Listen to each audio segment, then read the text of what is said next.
Good morning అందరికీ. నేను మీ Teenmar Mallanna. Welcome to morning news with Mallanna, Sudarshan and శ్యామ్తో కలిసి. సో కాంగ్రెస్ పార్టీ క్రమశిక్షణ కమిటీ నాకు ఒక లెటర్ పంపిరని చెప్తా ఉన్నారు. నాకు ముట్టలేదు ఇంకా. సరే వచ్చిందని అనుకుందాం. షోకాజ్ నోటీస్ జారీ చేశారు.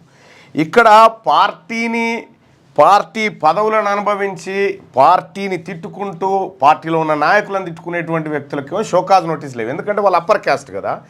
మా బీసీ వర్గాలకు సంబంధించినటువంటి లెక్కలు తారుమారు జరిగినాయి అని ఒక వర్గ ప్రయోజనాల కోసం నేను ఆ వర్గాల నుంచి వచ్చినటువంటి బిడ్డగా నేను మాట్లాడితే నాకు షోకాజ్ నోటీస్ ఇచ్చారు. సరే కాంగ్రెస్ పార్టీకి రిప్లై ఇస్తానా, ఏం చేస్తానా, వాళ్ళు ఏం చేస్తారు, వీళ్ళు ఏం చేస్తారు అనేది చూద్దాం. కానీ ఒకటై చెప్తా ఉన్నా, ఈ తాటాకు సప్పుళ్లకు తీన్మార్ మల్లన్న భయపడేటోడు కాదు. అర్థమైందా? మీరు ఆ క్రమశిక్షణ కమిటీ మీ దగ్గర పెట్టుకున్నప్పుడే, మీ వర్గాల దగ్గర పెట్టుకున్నప్పుడే మా వర్గాలకి ఏందో అర్థమైంది. ఒకటైతే గుర్తుపెట్టుకోరి, వీటితోటి బీసీల వాయిస్ నడుస్తాం, బీసీ ఉద్యమాలు లేకుండా చేస్తామనేటువంటి ఏవైతే మీ ఊహాగానాలు ఉన్నాయో అవి పటాపంచలు చేసుకోరి. ఎందుకంటే ఇక్కడ తీన్మార్ మల్లన్న ఉన్నది ఈ తెలంగాణ రాష్ట్రంలో ఉన్నటువంటి 60% పైచిలుకున్నటువంటి బీసీల హక్కులు మాకు ఇంపార్టెంట్. అరే కోమటిరెడ్డి వెంకటరెడ్డి అనలేదు అన్న ఎవరిని, ఈయనని, ఏది రేవంత్ రెడ్డి గారిని పైసలు పెట్టి కొనుక్కొచ్చుకున్న నోటుకోటు కేసులో దొరికిండని చెప్పి రాజగోపాల్ రెడ్డి తిట్టే, ఈయన తిట్టే, ఆయన తిట్టే, ఎవరికి షోకాజ్ నోటీసులు లేవు. తీన్మార్ మల్లన్నకు షోకాజ్ నోటీసులా? తీన్మార్ మల్లన్నకు షోకాజ్ నోటీసులు ఇవ్వడం అంటే తెలంగాణ రాష్ట్రంలో ఉన్న బీసీలకు ఇవ్వడము కాదు. మేనిఫెస్టోలో ఉన్న అంశం మేనిఫెస్టోలో ఉన్నటువంటి అంశాన్ని నిక్కచ్చిగా అమలు చేయాలని చెప్పి చెప్తున్నటువంటి సందర్భంలో మీరు షోకాజ్ నోటీస్ ఇచ్చినారు. రాహుల్ గాంధీ గారు చెప్తున్నారు. ఓకే, మా నాయకుడు రాహుల్ గాంధీ గారిని మేము విశ్వసిస్తా ఉన్నాం. తెలంగాణ రాష్ట్రంలో ఉన్న బీసీలం, ఆయనకు వాస్తవాలు ఇంకా చేరకపోవచ్చు, కానీ ఏదో ఒక రోజు వాస్తవాలు చేరే రోజు చేరిన తర్వాత అప్పుడు మీ పరిస్థితి ఎట్లుండో చూడుర్రి. కానీ ఒకటై చెప్తా ఉన్నా, బీసీ తెలంగాణ రాష్ట్రంలో బీసీలతోని కానీ ఆ బీసీ వర్గాల నుంచి వచ్చినటువంటి తీన్మార్ మల్లన్నతోని కానీ ఎందుకు పెట్టుకున్నాం రాని 2 కాళ్ళ సందున తలకాయ పెట్టి ఏడ్చేటువంటి రోజు పక్కా వస్తుంది, రాసి పెట్టుకొని. ఏం బీసీలు అంటే బిచ్చగాలనుకుంటున్నావా? ఇష్టం వచ్చినట్టుగా ఇప్పుడు ఇష్టం వచ్చినట్టుగా జానారెడ్డి గారు పాపం వాళ్ళ కీలకు ఫోన్లు చేస్తారట, ఎట్లా చేద్దాం మల్లన్న మీద తిరగబడరు అని చెప్పి చెప్తారట. ఖబర్దార్ చెప్తా ఉన్నాం, బీసీల తెరువు వచ్చినా, బీసీల జోలికి వచ్చినా ఎవడు కూర్చోడి. అర్థమైందా? కాబట్టి రైట్, పార్టీతో నేనేం మాట్లాడుకుంటా, పార్టీ సంగతి ఏంది, పార్టీ ఏమి ఇచ్చింది, పార్టీ ఏమి ఇవ్వాలి.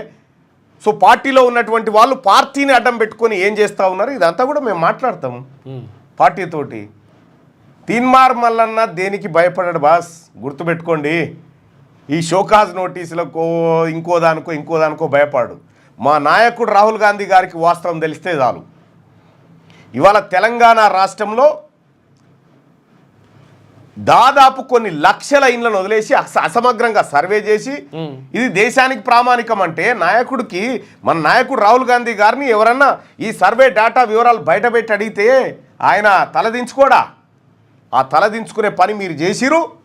కాబట్టి మిమ్మల్ని ఎట్టి పరిస్థితిలో ఈ కాంగ్రెస్ పార్టీ పేదల పార్టీ, ఇది పేదల పార్టీ. దీనికి నాయకత్వం వహించేది ఆ తల్లి సోనియా గాంధీ వహిస్తుంది, రాహుల్ గాంధీ వహిస్తాడు తప్ప మీరు ఈ పార్టీ నేను చెప్తా ఉన్నా, రాహుల్ గాంధీ గారు వీళ్ళు ఎన్నడో నాడు పవర్ మారుతుంది అనగానే దీన్ని కూడా దనిపోతారు వీళ్ళు. మనం చూడలేదా కేసీఆర్ గారు అధికారంలో ఉన్నప్పుడు ఇంట్లో గెలిచి అందులోకి దుంకిరు అందరూ. సో కాబట్టి ఎవరెవరైతే బీసీ వర్గాల మీద కుట్ర చేసి బీసీ వర్గాల మీద చర్యలు తీసుకోవాలని మాట్లాడిరో మీరు దగ్గర పెట్టుకోరి, వాళ్ళు మిమ్మల్ని వేటాడుతాం. మిమ్మల్ని ఎట్టి పరిస్థితిలో ఎందుకు చెప్తా ఉన్నామంటే తెలంగాణ రాష్ట్రం మెజారిటీ పక్షాలైనటువంటి బీసీల హక్కుల కోసం మేము పోరాడుతూ ఉన్నాం. ఇలా 42% రిజర్వేషన్ పైన మాకు సంపూర్ణ విశ్వాసం ఉంది, మా నాయకుడు రాహుల్ గాంధీ గారు ఇస్తాడని. అందుకోసం కాంగ్రెస్ పార్టీని బీసీలకు దూరం చేసేటువంటి కార్యక్రమం చేస్తున్నటువంటి కొంతమంది ఎవరైతే ఉన్నారో, మీ ప్రయోజనాల కోసం మెజారిటీ ప్రజలను దూరం చేస్తే ఇది కాంగ్రెస్ పార్టీ నాయకులుగా మేము చూస్తూ ఊరుకోము. అందరు కాదు, కొంతమంది బ్యాచ్ ఉన్నది, కొంతమంది బ్యాచ్ ఉంది. ఆ బ్యాచ్ సంగతి కూడా బరాబర్ చెప్తాం. తెలంగాణలో ఉన్నటువంటి బీసీ ప్రజలారా, వీళ్ళు మోసం వీళ్ళు కొంతమంది చేసినటువంటి మోసం కళ్ళారా కనిపిస్తుంది. కాబట్టి మనం ఎట్టి పరిస్థితిలో వాళ్ళు మనల్ని సరిగా లెక్క పెట్టడానికి రాష్ట్రంలో ఉన్న పందులను లెక్క పెడతారట, కానీ మన లెక్కలు వీళ్ళు పెట్టారట చక్కగా. కాబట్టి మనం వీళ్ళని ఎందుకు లెక్క పెట్టాలి ఎన్నికలలో? వీళ్ళు ఎక్కడ నిలబడ్డా ఓట్లతోని వీళ్ళని మీ సత్తా చూపించండి. బీసీ వర్గాల బిడ్డలు ఎక్కడ నిలబడ్డా, ఏ పొజిషన్లో నిలబడ్డా వాళ్ళకి అండగా నిలబడాల్సిందిగా బీసీ సమాజానికి చెప్తా ఉన్నాం. ఇలా తెలంగాణ రాష్ట్రంలో ఏ ఒక్క బీసీ అన్న ఇప్పుడు ఆ కాంగ్రెస్ పార్టీలో ఉన్నటువంటి ఒకరిద్దరు ఆ మంత్రులు, ఆ తర్వాత ఒకరిద్దరు తప్ప ఏ సెక్షన్ హ్యాపీగా ఉంది? ఇవాళ తెలంగాణ రాష్ట్రంలో ప్రొఫెసర్ మురళీ మనోహర్ కాంగ్రెస్ పార్టీ విధానాలను నమ్మినటువంటి వ్యక్తి. ఆయన ఈ సర్వే చిత్తుకాయుధంతో సమానం పనికిరాదు ఇదని చెప్పి నిన్న సోమాజిగూడ ప్రెస్ క్లబ్లో ఆయన వారేసిండు. ప్రొఫెసర్ సింహాద్రి ఇవి తప్పుల తడక లెక్కలని చెప్పేసిండు. ఎంప్లాయీస్ ఫెడరేషన్ అధ్యక్షుడు సమ్మయ్య గారు, బీసీ ఎంప్లాయీస్ ఫెడరేషన్ అధ్యక్షుడు సమ్మయ్య గారు ఇది దిక్కుమాలిన సర్వే, ఇది ఎక్కడిది బీసీల లెక్క, ఇది అసమగ్రంగా ఉందని చెప్పి ఆయన చెప్పిండు. రిటైర్డ్ ఐఏఎస్ చిరంజీవులు గారు ఈ దొంగ లెక్క అని చెప్పి ఆయన లెక్కలు బయట పెడతా ఉన్నాడు. అలాగే తెలంగాణ రాష్ట్రంలో ఉన్నటువంటి తిరుమల గారు, ప్రొఫెసర్ తిరుమల గారు ఇది నమ్మశక్యంగా లేదు, అసలు ఇది సర్వేనే కాదు అని చెప్పి వాళ్ళు చెప్తా ఉన్నాడు. అలాగే తిరునార్ శేషు కూడా ఈ లెక్కలు పక్కాగా లేవని చెప్తా ఉన్నాడు. బీసీ ఇంటలెక్చువల్స్, మేధావులు, రిటైర్డ్ ప్రొఫెసర్లు, ఐఏఎస్లు, రిటైర్డ్ ఐపీఎస్లు వీళ్ళందరూ కూడా ఈ బీసీల ఏది సమగ్ర కులగణన ఏదైతే ఉందో ఇది తప్పుడు లెక్క అని క్లియర్గా చెప్పిన తర్వాత ఇంకా మేము ఏం జరగాలి వాస్తవానికి? ముఖ్యమంత్రి గారు నేను చెప్పిన పారదర్శకంగా జరుగుతుందేమో, ఇదొక పండుగ వాతావరణంలో మనం రిలీజ్ చేయాలి సార్ అని చెప్పిన. కానీ ఇలా తెలంగాణ రాష్ట్రంలో ఎక్కడన్నా ఈ సర్వే బయటకు వస్తే కనీసం ఒక పాలాభిషేకం చేసే పరిస్థితి ఉందా? ఎవరన్నా జైకొట్టే పరిస్థితి ఉందా? బీసీలు మా లెక్కలు నాగం చేసిర్రు, మమ్మల్ని 10% తగ్గించిర్రు అని చూపిస్తా ఉన్నారు. షోకాజ్ నోటీసులు ఎవరికి ఇవ్వాలి? దీన్ని అమలు చేయను. షోకాజ్ నోటీసుల మాట పక్కకు పెడదాం సరే, తీన్మార్ మల్లన్న దమ్మేంది అనేది చూస్తారు. కానీ అయితే ఇక్కడ ఈ వర్గాల ప్రజలు ఎవరు? ఆర్ కృష్ణయ్య హ్యాపీగా లేడు, జాజల శ్రీనివాస్ హ్యాపీగా లేడు, ఆ తర్వాత సురేష్, ఈ బీసీ సంఘాలు ఏవి కూడా హ్యాపీగా లేవు. బీసీ ప్రజలు బీసీ వర్గాల నుంచి వచ్చినటువంటి ఏ మేధావి వర్గం దాన్ని సమర్థించకపోతే మీరు దాన్ని ఆహా ఓహో అనుకుంటే ఎట్లా నడుస్తుంది? ఇవాళ మీరు చేసినటువంటి అసమగ్ర కుటుంబ సర్వే, కుల సర్వే ఏదైతే ఉందో అది బీసీ వర్గాలకు యాక్సెప్టబుల్ కాదు. క్లియర్గా లెక్కలలో అడ్డంగా దొరికిపోయింది. మన వెబ్సైట్లే చెప్తా ఉన్నాయి కదా ఇక్కడ జనాభా 4 కోట్లు దాటిందని. 3,70,00,000 ఎట్లా కుదిస్తాం? కాబట్టి తెలంగాణ రాష్ట్రంలో ఉన్నటువంటి బీసీ ప్రజలారా, ఈ అసమగ్రమైనటువంటి సర్వే నిన్ననే ఒక ఎమ్యునరేటర్ వచ్చిండు, ఇడికి ఉందా అది రికార్డ్ చేసిరా? ఒక ఎమ్యునరేటర్ వచ్చిండు, ఆయన ఎమ్యునరేషన్కు పాల్గొనడం 150 ఇండ్లు ఇచ్చిరట. ఆయనకు కాదు, ఒక టీచర్కి ఇస్తే ఆ టీచర్ ఈయనను పెట్టుకుండట. అట్లా చాలా టీచర్కి ఇస్తే ఆ టీచరు ఈయనను పెట్టుకుండట. ఏమని? నువ్వు చేసుకురాపు అని చెప్పి పిల్లల్ని పెట్టిరు. అయితే దాంట్లో ఎన్ని ఇండ్లు చేసినావు బాబు అంటే మొత్తం 150 ఇచ్చిరు సార్, నేను 90 ఇండ్లు చేసినా, మిగతా నాతోటి కాలేదు సార్, ఆడ వారేసి వచ్చినా అని అన్నాడు. ఒక్క ఎమ్యునరేటరే 60 ఇండ్లు ఇడిచిపెట్టిండు. చూసుకో, ఇక 60 ఇండ్లు 150 ఇస్తే కాలనీలే పోలే ఎక్కడ చూసినా. మరి తెలంగాణ రాష్ట్రంలో ఇది దేశానికి ఆదర్శమైన సర్వే ఎట్లయితుంది? దేశానికి ఆదర్శవంతమైనటువంటి సర్వే ఒకసారి పంపి చేద్దామన్న ఆలోచన మంచిది, కానీ అమలు చేద్దామనేటువంటి రాహుల్ గాంధీ గారి ఆలోచన మంచిది, అది గొప్ప ఆలోచన. అందుకోసమే తెలంగాణ ప్రజలారా, లైవ్ చూస్తున్నటువంటి మిత్రులారా, ఇక్కడ ట్విట్టర్లో మనం ట్వీట్ చేయడం జరిగింది రాహుల్ గాంధీ గారికి. బీసీ సమాజం అంతా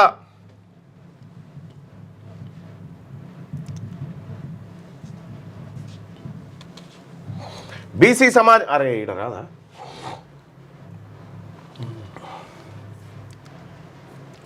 బీసీ సమాజం అంతా కూడా ట్విట్టర్లో తీన్మార్ మల్లన్న ఉంటుంది, అక్కడ రాహుల్ గాంధీ గారు రిక్వెస్ట్ చేయడం జరిగింది. ఈ ఓసీలు ఈ కులగణన సర్వే ఏదైతే ఉందో దీన్ని మ్యానిపులేట్ చేసినారు, మాకు ఫేర్ సర్వే నిర్వహించాలని చెప్పి బీసీ సమాజమా, తెలంగాణ రాష్ట్రంలో ఉన్నటువంటి బీసీ యువకులు, బీసీ మేధావులందరూ కూడా చూడుర్రి, నాకు ఒక వాడికి 10,000 రూపీస్ ఇస్తా అని చెప్పారు. ప్రస్తుతం అయితే వాళ్ళు నేను వాళ్ళకి అడిగితే వాళ్ళు రెస్పాండ్ కూడా అవ్వడం లేదు. నేను ఒక్కనే కాదు, ఆ కాప్రా మున్సిపాలిటీలో నాతో పాటు చాలా మంది మిత్రులు గవర్నమెంట్ పాల్గొని ఎమ్యూనిటర్గా పనిచేయడం జరిగింది. దాదాపు మేము 10 నుంచి ఒక 15 రోజులు సర్వే చేయడం జరిగింది. కొంతమంది అయితే అసలు సర్వే చేసినప్పుడు కొంతమంది అసలు సహకరించలేదు, కొంతమంది సహకరించారు. సరే అయినా విధంగా మన గవర్నమెంట్దే కదా, మన కులగణనే అనేసి చేయడం జరిగింది. మరి ఇప్పుడు సర్వే చేసి 4 నెలలు దాటిపోయింది. ఇగో ఈయనకు 150 ఇండ్లు ఇస్తే 90 ఇండ్లలో చేసిండు, 60 ఇండ్లు ఇచ్చిపెట్టిరు. ఒక్క ఎమ్యూనరేటరే. ఇట్లా ఎక్కడ కూడా డాటా పొంతన లేకుండా ఒక ఆఫీసర్ మాట్లాడింది, నేను ఇన్ఛార్జ్గా ఉన్న ఏరియాలో 20% కాలేదని చెప్పాను. మరి ఈ రకంగా అసమగ్రంగా చేసినటువంటి సర్వే ఇది దేశానికి తలమానికం ఎట్లయితుంది? కులాల వారిగా లెక్కలు బయట పెట్టరు చూద్దాం. కులాల వారిగా గ్రామాల వారిగా లెక్కలు బయట పెట్టరు. కులాల వారిగా గ్రామాల వారిగా లెక్కలు బయట పెట్టరు. మనకు చిత్తశుద్ధి ఉంటే పబ్లిక్ డొమైన్లోకి తీసుకురారు. సపోజ్ మీ ఊరుంది మల్యాల, మీ మల్యాలలో ఉన్నటువంటి ఊర్లో ఎవరెంత శాతం ఉన్నారని తెలిస్తే ఇంటింటికి పోతే అడిగి తెలిసిపోతుంది ఒకటే రోజు.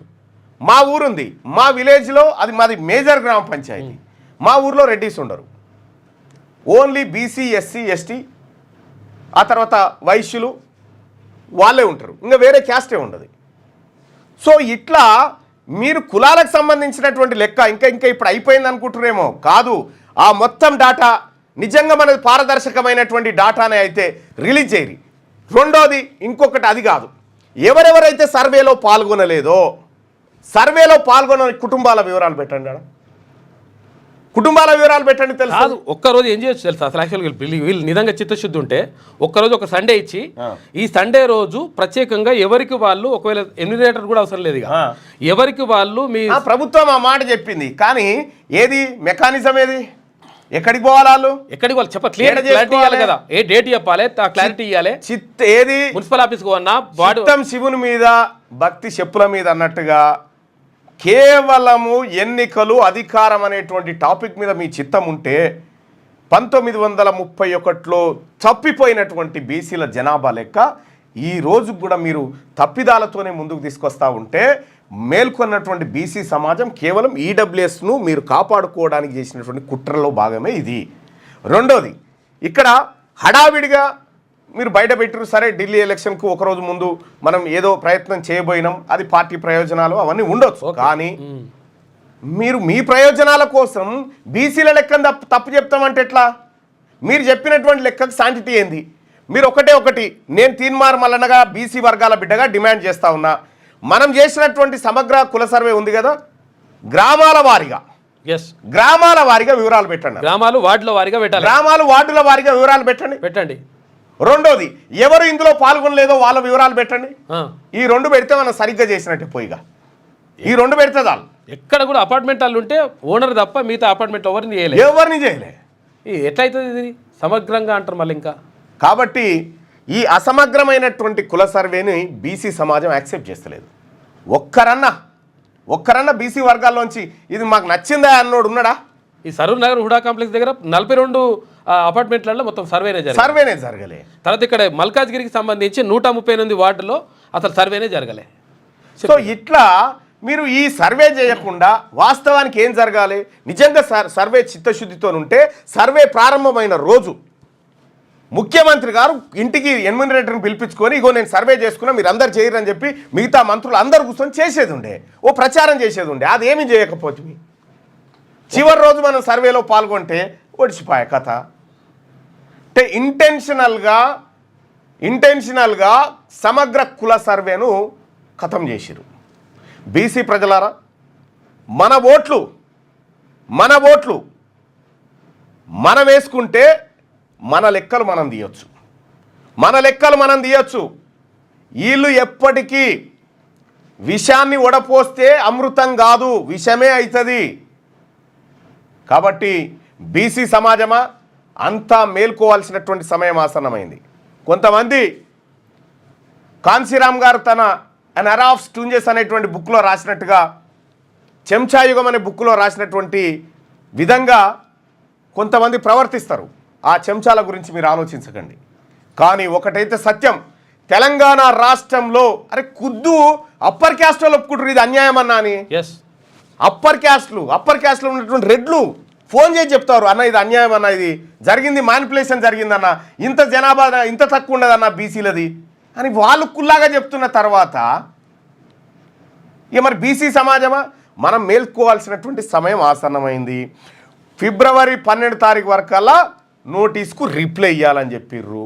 నేను ఒకటి చెప్తా ఉన్నా, తీన్మార్ మల్లన్న దేనికి భయపడేటోడు కాదు. అర్థమైందా?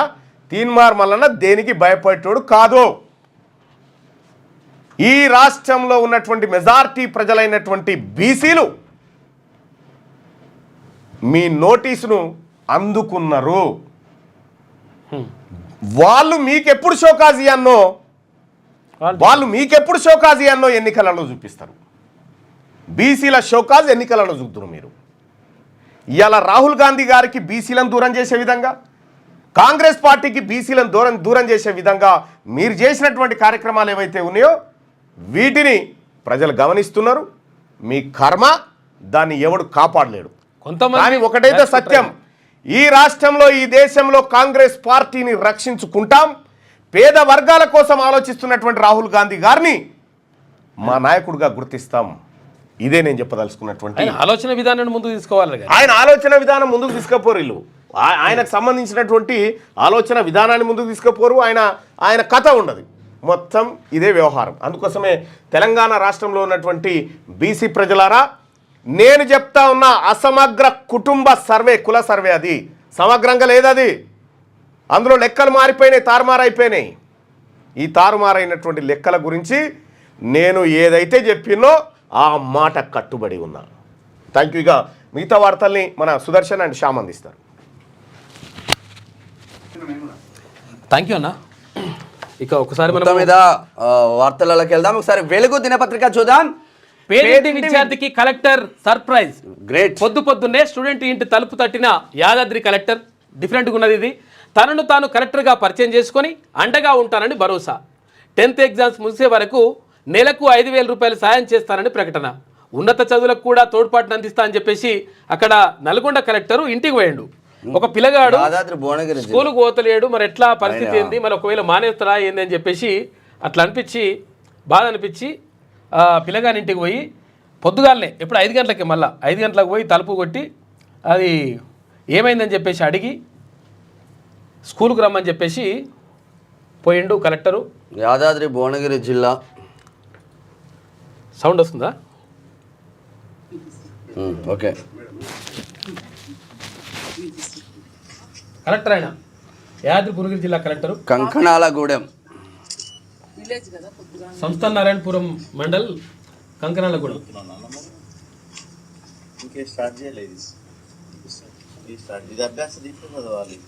పొద్దున 5 గంటలకు.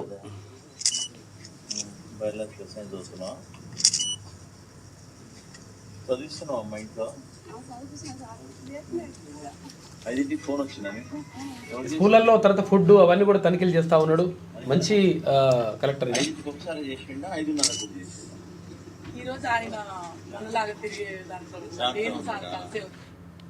ఒకట్లా పోయించండి అనమాట.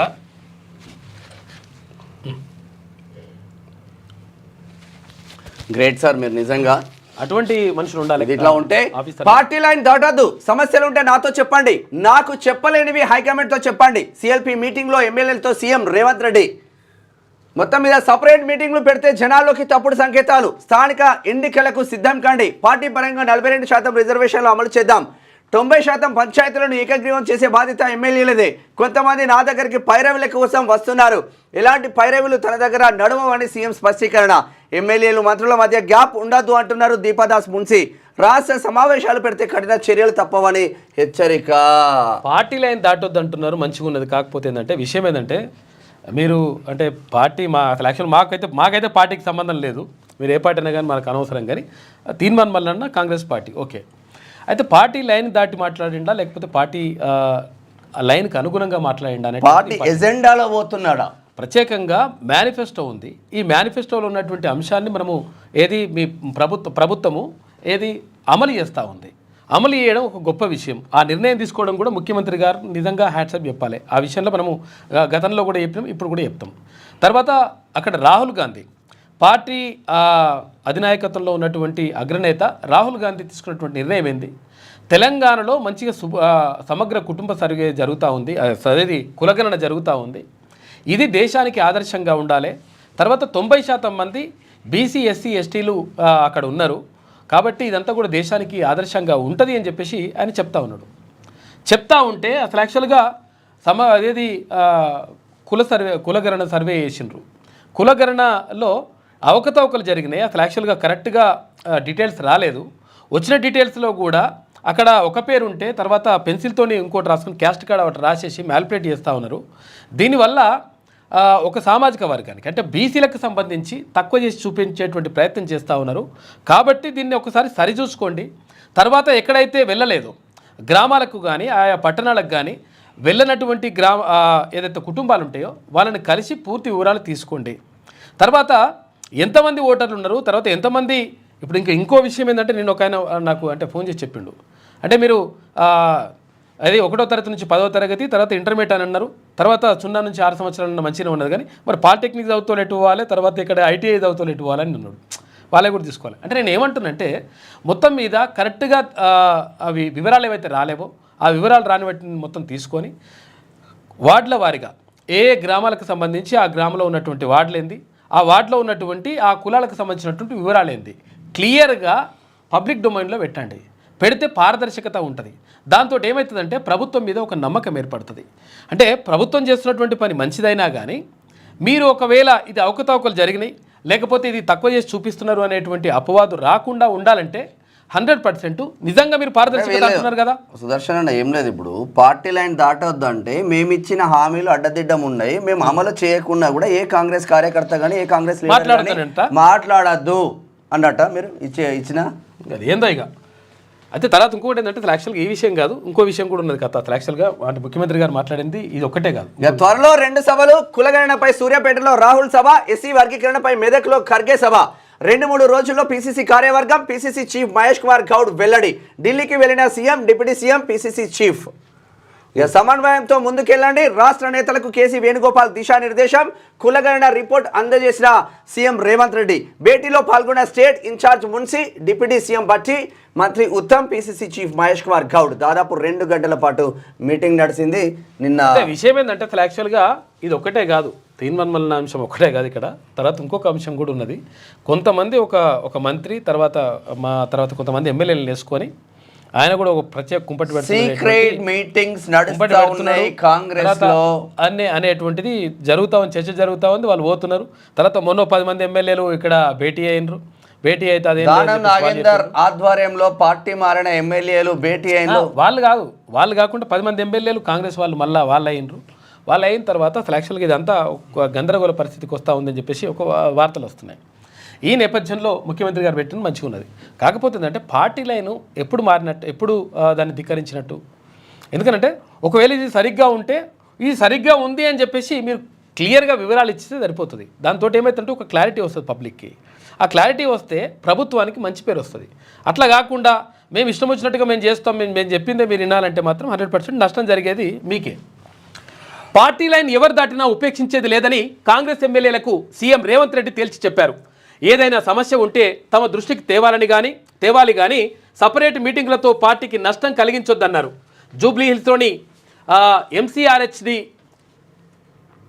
ఆర్డి సెంటర్లో గురువారం సిఎల్పి సమావేశం జరిగింది. ఇందులో deputy CM Bhatti Vikramarka, party రాష్ట్ర వ్యవహారాల incharge Deepa Das Munshi, PCC chief Mahesh Kumar గౌడ్తో పాటు పలువురు మంత్రులు, ఎమ్మెల్యేలు, ఎమ్మెల్సీలు పాల్గొన్నారు.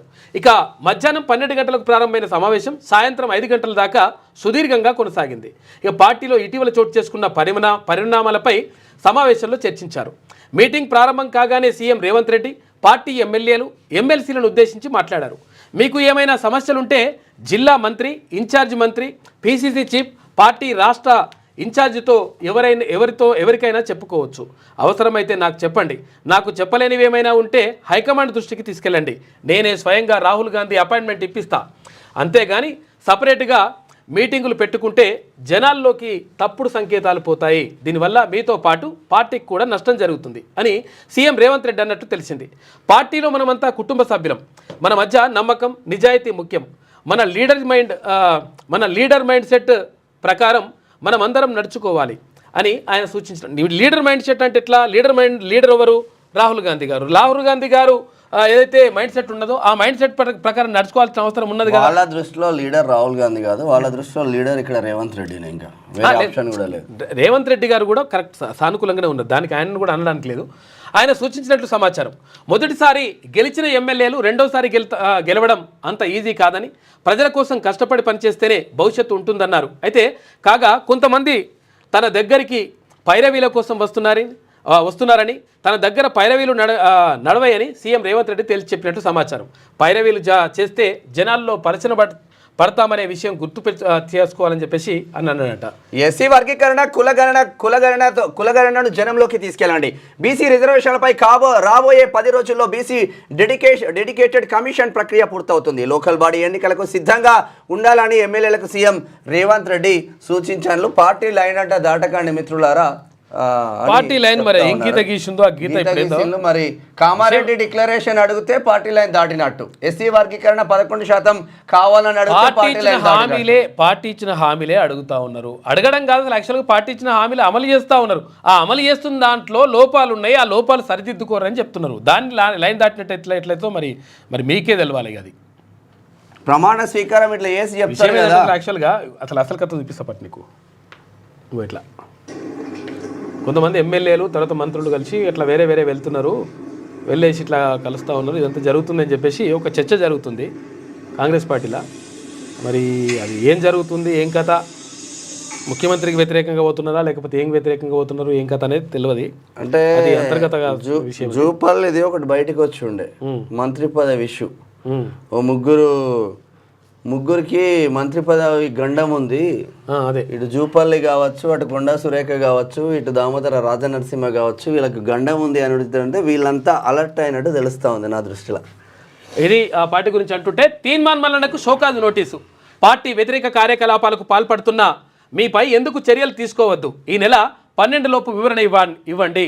నోటీసులు ఆదేశించిన పిసిసి క్రమశిక్షణ కమిటీ నిన్న నోటీసులు వచ్చింది. ఆ నోటీసులు పంపిణీ చేసిరు వాళ్ళు, కానీ ఇంక మళ్ళీ నాకు చేరలేదంట, ఇప్పటికి కూడా ఏరలేదు ఇంకా. సరే పంపించారు కాబట్టి ఓకే, అది ఓకే. మన ఆఫీస్ అడ్రస్ ఉంది, ఏది నోటీసులు కూడా చూపించాలి కదా. ఇగో ఇది notice. Telangana Pradesh Congress Committee, Gandhi Bhavan, Hyderabad.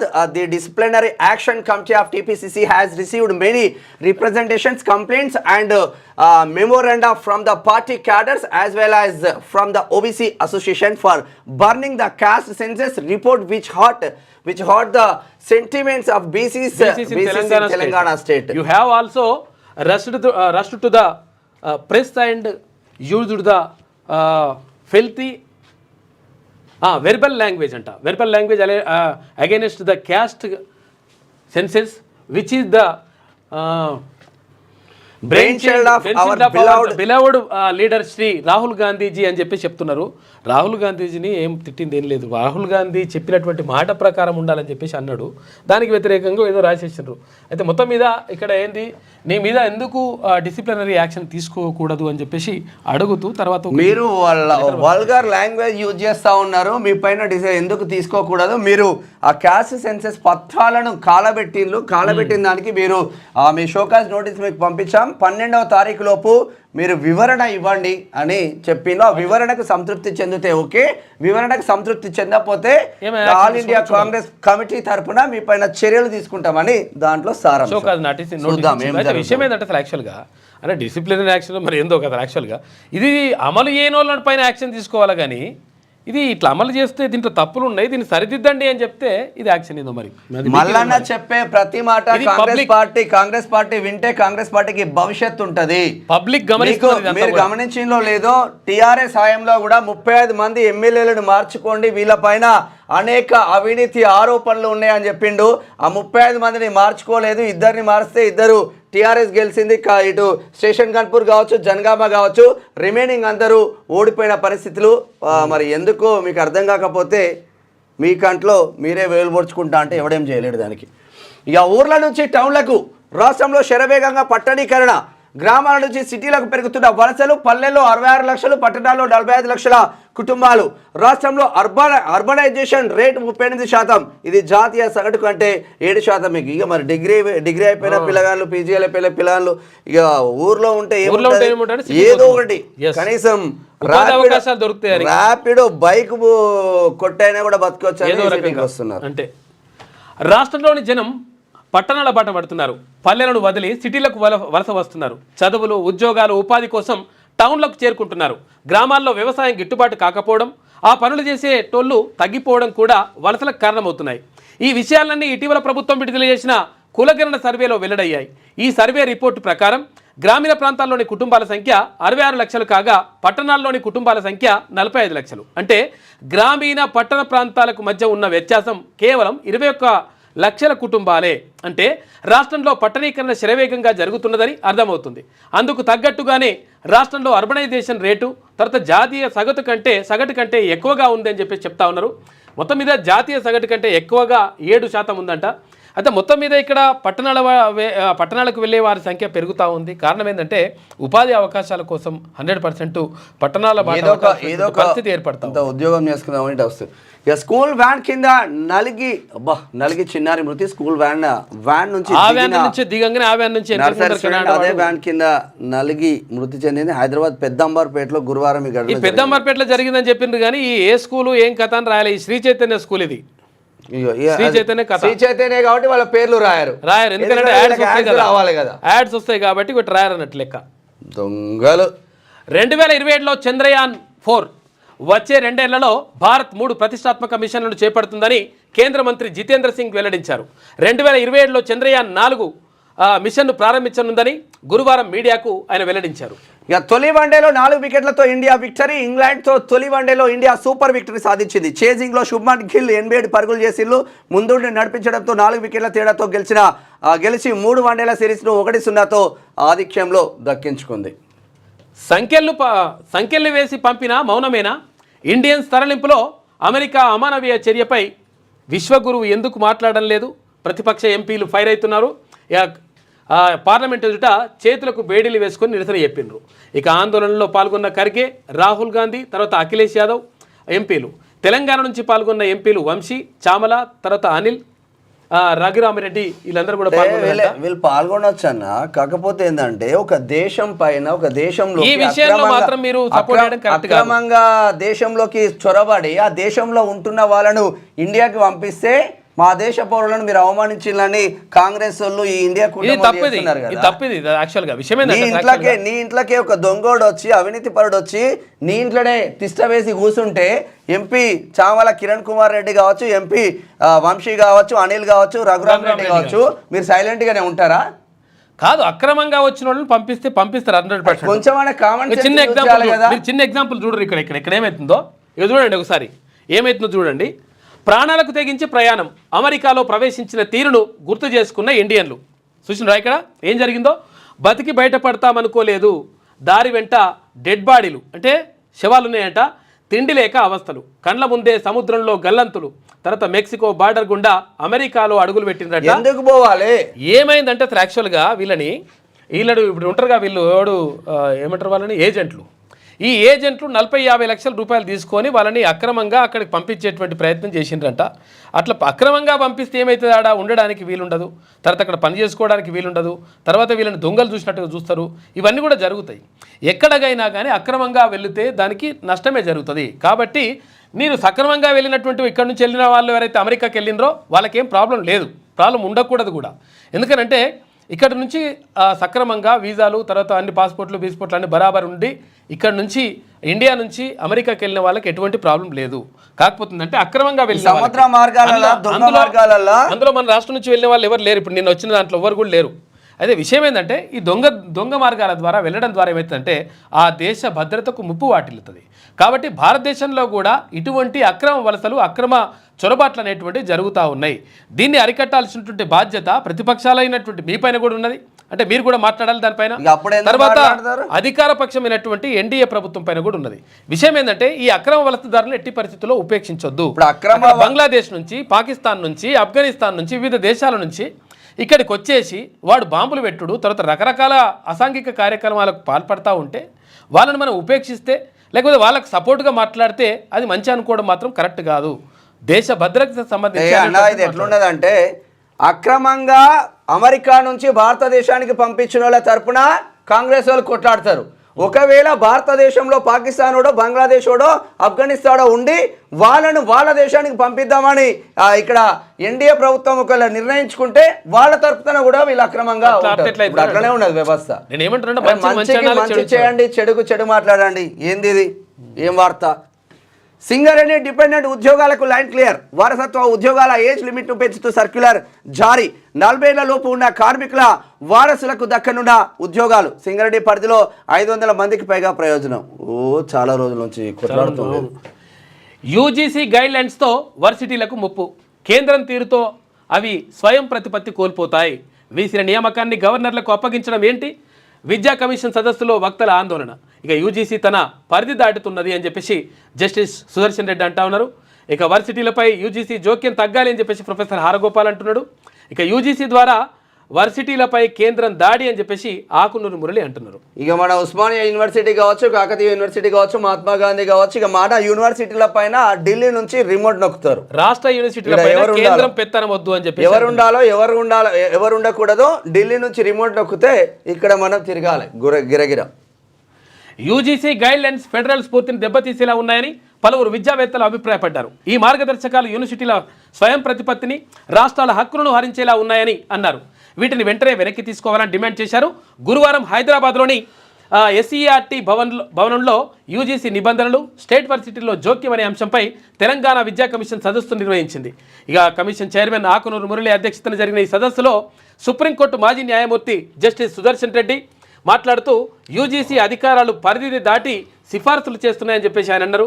100% ఇది విషయం ఏంటంటే అక్కడ కేంద్ర విశ్వవిద్యాలయాలు ఉంటాయి. ఇప్పుడు హైదరాబాద్ సెంట్రల్ యూనివర్సిటీ ఉన్నది, అది కేంద్రం పరిధిలోకి ఉంటుంది. అంటే అది చూసుకోవచ్చు, ప్రాబ్లం ఏం లేదు. అవి చూసుకోవచ్చు. అయితే ఇక్కడ అవి కాకుండా రాష్ట్రంలో ఉన్నటువంటి ఉస్మానియా యూనివర్సిటీ కానీ, కాకతీయ యూనివర్సిటీ కానీ, పాలమూరు యూనివర్సిటీ కానీ, తర్వాత ఇక్కడ శాతవాహన యూనివర్సిటీ కానీ, ఇక్కడ మహాత్మా గాంధీ యూనివర్సిటీ కానీ, ఇక్కడ తెలంగాణ యూనివర్సిటీ కానీ, ఇక్కడ తెలుగు యూనివర్సిటీ కానీ, ఇట్లా ఈ యూనివర్సిటీల పైన ఈ యూనివర్సిటీల్లో ఉన్నటువంటి వీసీల నియామకం కానీ, ఇక్కడ జరుగుతున్నటువంటి రిక్రూట్మెంట్ ఏదైతే ప్రొఫెసర్లు, అసిస్టెంట్ ప్రొఫెసర్లు, అసోసియేట్ ప్రొఫెసర్లు ఏదైతే నియామకం ఉంటుందో వీటన్నిటిపైన కేంద్రం అజమాయిషీ చేస్తే నష్టం జరుగుతుంది. తర్వాత ఇంకొకటి ఏంటంటే గవర్నర్లకు అధికారం ఇస్తా అని చెప్పేసి అంటా ఉన్నారు. గవర్నర్ ఛాన్సలర్గా ఉంటారు, ఓకే, కానీ అక్కడ కేంద్రం అజమాయిషీ చేసేసి మొత్తం కూడా వాళ్ళనే పెట్టుకునేటువంటి ప్రయత్నం చేస్తూ ఉంది. అది కరెక్ట్ కాదు అని చెప్పేసి విద్యావేత్తలు, తర్వాత జడ్జిలు కూడా అంటున్నటువంటి మాట. ఇక యూజీసీ కొత్త రూల్స్తో విద్యార్థులకు నష్టం. రాష్ట్రాల హక్కులను హరించకుండా నిబంధనలు రూపొందించండి. కేంద్ర మంత్రి ధర్మేంద్ర ప్రధాన్కు కేటీఆర్ విజ్ఞప్తి. మిడ్మానేరు మీదుగా రోడ్ కమ్ రైల్వే బ్రిడ్జ్ వేయాలని మరో మంత్రి గడ్కర్కి రిక్వెస్ట్. దేశవ్యాప్తంగా కులగణన చేయాలి, చట్టసభల్లో బీసీలకు 50% రిజర్వేషన్లు ఇవ్వాలి అని చెప్పేసి ఆర్ కృష్ణయ్య అంటా ఉన్నారు. ఇది 100% చేయాల్సిన అవసరం ఉన్నది. ఉద్యమం జరుగుతూ ఈ ఉద్యమం జరగాలి, చట్టసభల్లో రిజర్వేషన్ ఉండాలి, ఎమ్మెల్యేలు ఎంపీ టికెట్లలో 100% రిజర్వేషన్ ఉండాల్సిన అవసరం ఉన్నది. దీనిపైన జరగాలి. కేంద్రంలో ప్రత్యేక మంత్రిత్వ శాఖ ఏర్పాటు చేయాలి. ఇక పార్లమెంట్లో వెంటనే బీసీ బిల్లు పెట్టాలని డిమాండ్. ఇక ఢిల్లీలోని తెలంగాణ భవన్లో ఓబీసీ నేషనల్ సెమినార్ జరిగింది. అందులో ఆర్ కృష్ణయ్య మాట్లాడాడు. ఇక పార్లమెంట్లో వెంటనే బీసీ బిల్లు ప్రవేశపెట్టాలని రాజ్యసభ సభ్యుడు బీసీ సంక్షేమ సంఘం జాతీయ అధ్యక్షుడు ఆర్ కృష్ణయ్య అన్నారు. అలాగే దేశవ్యాప్తంగా కులగణన చేపట్టాలని డిమాండ్ చేశారు. దేశంలో 50% పైగా ఉన్న బీసీల కోసం ప్రత్యేకంగా మంత్రిత్వ శాఖ ఏర్పాటు చేయాలని ఎప్పటి నుంచో తాము డిమాండ్ చేస్తున్నామని గుర్తు చేశారు. గురువారం ఢిల్లీలోని ఏపీ తెలంగాణ భవన్లోని గురజాడ కాన్ఫరెన్స్ హాల్లో ఓబీసీ నేషనల్ సెమినార్ జరిగింది. ఈ సెమినార్కు బీసీ సంక్షేమ సంఘం జాతీయ నేతలు బోను దుర్గా నగేష్, గుజ్జా కృష్ణ అధ్యక్షతన వహించారు. మంచి డిమాండ్. అది జరగాలి అసలు యాక్చువల్గా. ఒకసారి ఆంధ్రజ్యోతి చూద్దాం. సారథ్యం సందిగ్ధం, కొలిక్కిరాని రాష్ట్ర బీజేపీ కొత్త అధ్యక్షుడి ఎన్నిక. ఇక ఇద్దరు కీలక ఆశావహుల పరస్పర ఫిర్యాదులంట. జిల్లా అధ్యక్షుల ఎన్నిక వివాదాస్పదం కావడంతో మరింత జాప్యం జరుగుతూ ఉంది. భారతీయ జనతా పార్టీ వాళ్ళే సూసైడ్ చేసుకుంటున్నారు, ఇంకెవ్వరు ఏం చేస్తలేరు. విషయం ఏంటంటే అసలు యాక్చువల్గా ఇప్పుడు ఒక అంటే మాట్లాడడానికి ఒక అవకాశం ఉండే మంచి scope తర్వాత ఒక ఉంది. ఇప్పుడు పార్టీకి ఒక అధ్యక్షుడు ఉండింటే అధ్యక్షుడు తర్వాత ఒక కార్యవర్గం ఒక కథా కార్యక్రమం ఉండి తర్వాత ఒక కార్యాచరణ తీసుకుంటే పార్టీకి ఒక రకంగా మైలేజ్ వచ్చేది. ఆ మైలేజ్ రాకుండా కనీసం నేను అధ్యక్షుడు అంటే నేను అధ్యక్షుడు అని చెప్పేసి వాళ్ళే కొట్టుకుంటారట. మరి వాళ్ళే కొట్టుకోవడం వల్ల మరి ఇప్పుడు ఇంకా పార్టీకి నష్టం జరుగుతుంది తప్ప లాభం జరగదని చెప్పేసి తెలుస్తా ఉంది. ఇది కథ. లోకల్లో చాలా వరకు నియమించుకున్నారు లోకల్ క్యాడర్ అంతా. లోకల్ క్యాడర్ అయిపోయింది ఇప్పుడు. పదవికి అసలు దగ్గర యాక్చువల్గా ఫస్ట్ అంటే రాష్ట్ర అధ్యక్షుని ఎన్నుకున్న తర్వాత మళ్ళీ ఇట్లా కమిటీలు వేసుకోవడం వారు కాకపోతే అంటే ఇదంతా కింతంతా రెడీ చేసేసి ఇప్పుడు రాష్ట్ర అధ్యక్షుని ఎన్నుకుంటారు. ఇక పడవకు చిల్లు పడితే అందరం మునుగుతాం, పార్టీ లైన్ దాటద్దు, ఐక్యంగా ఉంటేనే బలం, ఏవైనా సమస్యలు ఉంటే నా దృష్టికి తీసుకురాని, కులగణన సర్వే, ఎస్సీ వర్గీకరణ చారిత్రాత్మకం, ఈ విషయాలను ప్రజల్లోకి బలంగా తీసుకెళ్లాలి, నిధుల కొరత ఉన్నా చాలా సాధించాం, చేసింది ప్రజలకు చెప్పుకోలేకపోతున్నాం, మండలాల వారీగా కార్యక్రమాలు చేపట్టాలి, పార్టీ ఎమ్మెల్యేలు ఎమ్మెల్సీలకు సీఎం నిర్దేశం, కులగణనపై సూర్యాపేటలో బహిరంగ సభ, వర్గీకరణపై గజ్వేల్ లేదా నర్సాపూర్లో, రాహుల్ ఖర్గేను పిలిచేందుకు ఢిల్లీకి సీఎం, మరో 3 రోజుల్లో పీసీసీ కార్యవర్గం అంటున్నారు మహేష్ కుమార్ గౌడ్. పీసీసీ కార్యవర్గంతో పాటు నాకు తెలిసి మాకు వచ్చిన ఇన్ఫర్మేషన్ ఒక వారం రోజులలో ఈ పెండింగ్ కార్పొరేషన్ చైర్మన్ల పదవులు ఏదైతే ఉంటుందో భర్తీ చేసే అవకాశాలు వారం రోజులలో కనిపిస్తూ ఉన్నాయి. ఇది ఉంది. ఇక ప్రజాప్రతినిధుల సిఫారసు బిల్లులకు ప్రాధాన్యం. మంత్రుల్లో ఎక్కువ క్లియర్ అయింది జూపల్లి బిల్లులేనంట. జూపల్లి కృష్ణారావు అంటే ఇప్పుడు ఇందాక పోయింది కదా వాళ్ళు. ఇక తక్కువ సిఫారసు చేసింది ఉత్తమ్ పొంగులేటి. ఇక సిఎల్పి భేటీలో డిప్యూటీ సీఎం భట్టి విక్రమార్క అంటా ఉన్నాడు, ఉత్తమ్ పొంగులేటి గవర్నమెంట్ ఏర్పడంగానే ఆయనదైనా అప్పుడే క్లియర్ చేసుకునే కాంట్రాక్టర్లానే రాఘవ కన్స్ట్రక్షన్స్ కి వచ్చాయి ఇవి వార్తలు. మంత్రుల్లో ఎక్కువ క్లియర్ అయింది జూపల్లి బిల్లులే అంటున్నాడు. జూపల్లే ఇప్పుడు అంటే అసమ్మతి రాగం అందుకున్నాడు అని చెప్పేసి ఆరోపణలు. జూపల్లే మంత్రి పదవి పోయేటట్టు ఉన్నదంట, ఏదో మాట్లాడుకుంటున్నారు. అందుకని వాళ్ళు వెళ్తున్నారు అనేది ఒకటి నడుస్తుంది చర్చ. బీసీలు బల అచ్చా రాష్ట్రంలో స్థానిక సంస్థల్లో కోటాకు మించి ప్రాతినిధ్యం. పంచాయతీ ఎంపీటీసీలో 33%, జడ్పీటీసీలో 38.4%. కోటాకు మించి ఇప్పుడు ఇటువంటి బలా బిలా బంజేరివి. ఎందుకంటే కోటా మించి చంద్రబాబు కోటాకు మించి అంటే 23% ఏదో ఆయన కేటాయిస్తే ఆయన కేటాయించినంత ఉండాలి, ఇక ఉండదు. మీ ప్రకారం మీ జనాభా దామాషా ప్రకారం బీసీలకు దక్కిన 50 సీట్లు అది రాయి. ఇప్పుడు జనాభా దామాషా ప్రకారం దక్కాలంటే 62% దక్కాలి కదా.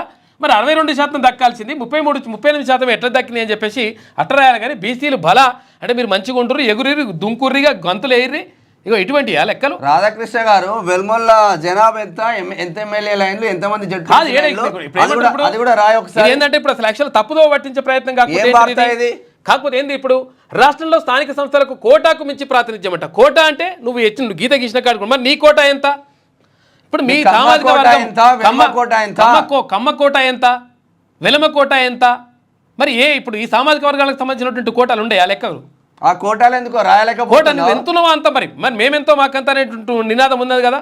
మరి 60% ఉన్నట్టు 62% ఉన్నటువంటి బీసీలకు సంబంధించి 62% ఎందుకు దక్కుతలేవు? మరి ఎవడెత్తుకోవేండి ఇవన్నీ ఇప్పుడు? మరి బలాన్ని ఎందుకు కాదు. ఎంపీటీసీలో 33, తర్వాత 33% అంటే జెడ్పీటీసీలో 38%, 33% అంటే 63% ఉండాలని ఇంకా 30% ఎవడెత్తుకుపోయిండు? ఎవడెత్తుకుపోయింది ఇదంతా? జెడ్పీటీసీలలో ఎస్టీల కన్నా తక్కువ జెడ్పీటీసీలు ఉన్నారు బీసీ వాళ్ళు. ఇటువంటి రాతలు రాస్తే ఇక మనం అంత ఎగిరి గంతులు వేయాలని. 55%, 60% ఉన్న బీసీలు 60% ఉన్న జనాభాకు సంబంధించి 33 ఎంపీటీసీలు వస్తే బలానంట. బంజేరి ఇటువంటి బంజేరి లగకథలు. ఎస్టీ తాండాలు పెసా గ్రామాలను తీసేస్తే ఇంకా ఎక్కువ. గత పంచాయతీ ఎన్నికల్లో 41%, 41.5% సీట్లలో విజయం. కొన్ని జిల్లాలో 40%, బీసీలు అక్కడ పనిచేసుకున్నారు, తర్వాత ప్రజల మెప్పు పొందినరు, తర్వాత వాళ్ళు కష్టపడరు కాబట్టి బీసీలు అది అక్కడ ఆ సర్పంచులుగా, ఎంపీటీసీలుగా, జెడ్పీటీసీలుగా, కార్పొరేటర్లుగా, తర్వాత ఇక్కడ కౌన్సిలర్లుగా వాళ్ళు ఎన్నికైనరు. మీదేదో చేసినట్టుగా కోటా కంటే ఎక్కువనట. కోటా అయ్యే జాగిర్ కోట. ఈ చూడు ఎట్లా రాసుకో. 42% అమలైతే మరింత పెరగనున్న బీసీల ప్రాతినిధ్యం అంట.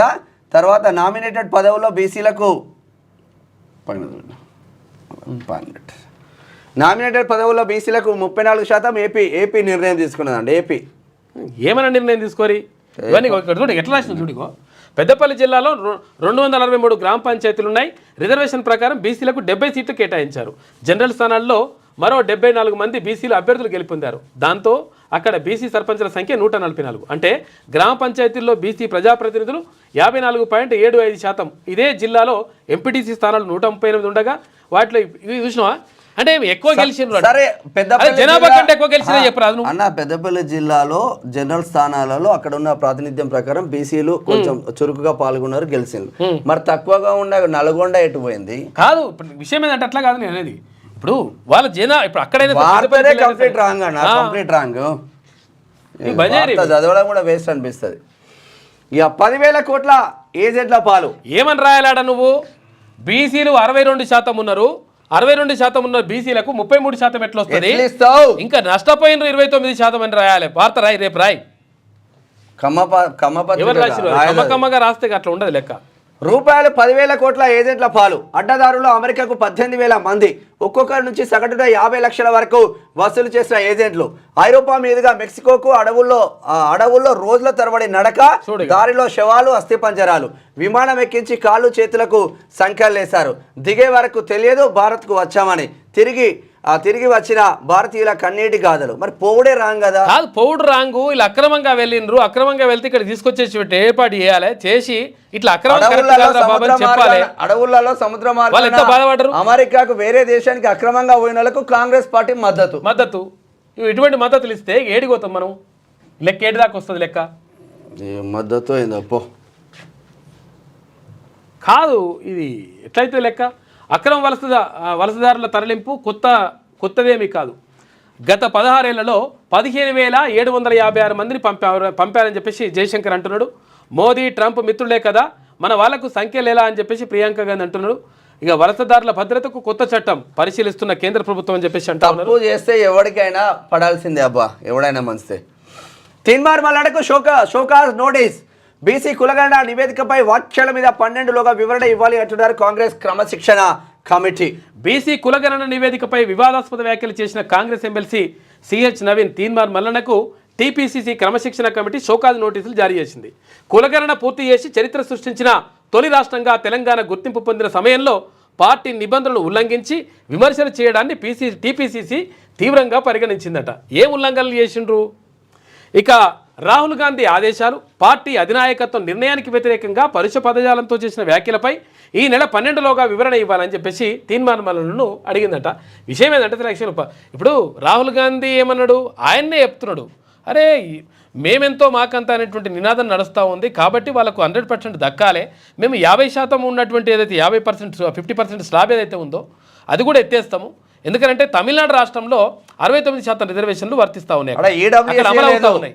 ఈడబ్ల్యూఎస్ ఎట్టి పరిస్థితుల్లో నేను అమలు చేయను అని చెప్పేసి అక్కడ ఉన్నటువంటి ముఖ్యమంత్రి క్లియర్ గా స్టాలిన్ రాజ్యసభ ఎంపీ విల్సన్ గారు తర్వాత సభలో చెప్పిపోయిండు.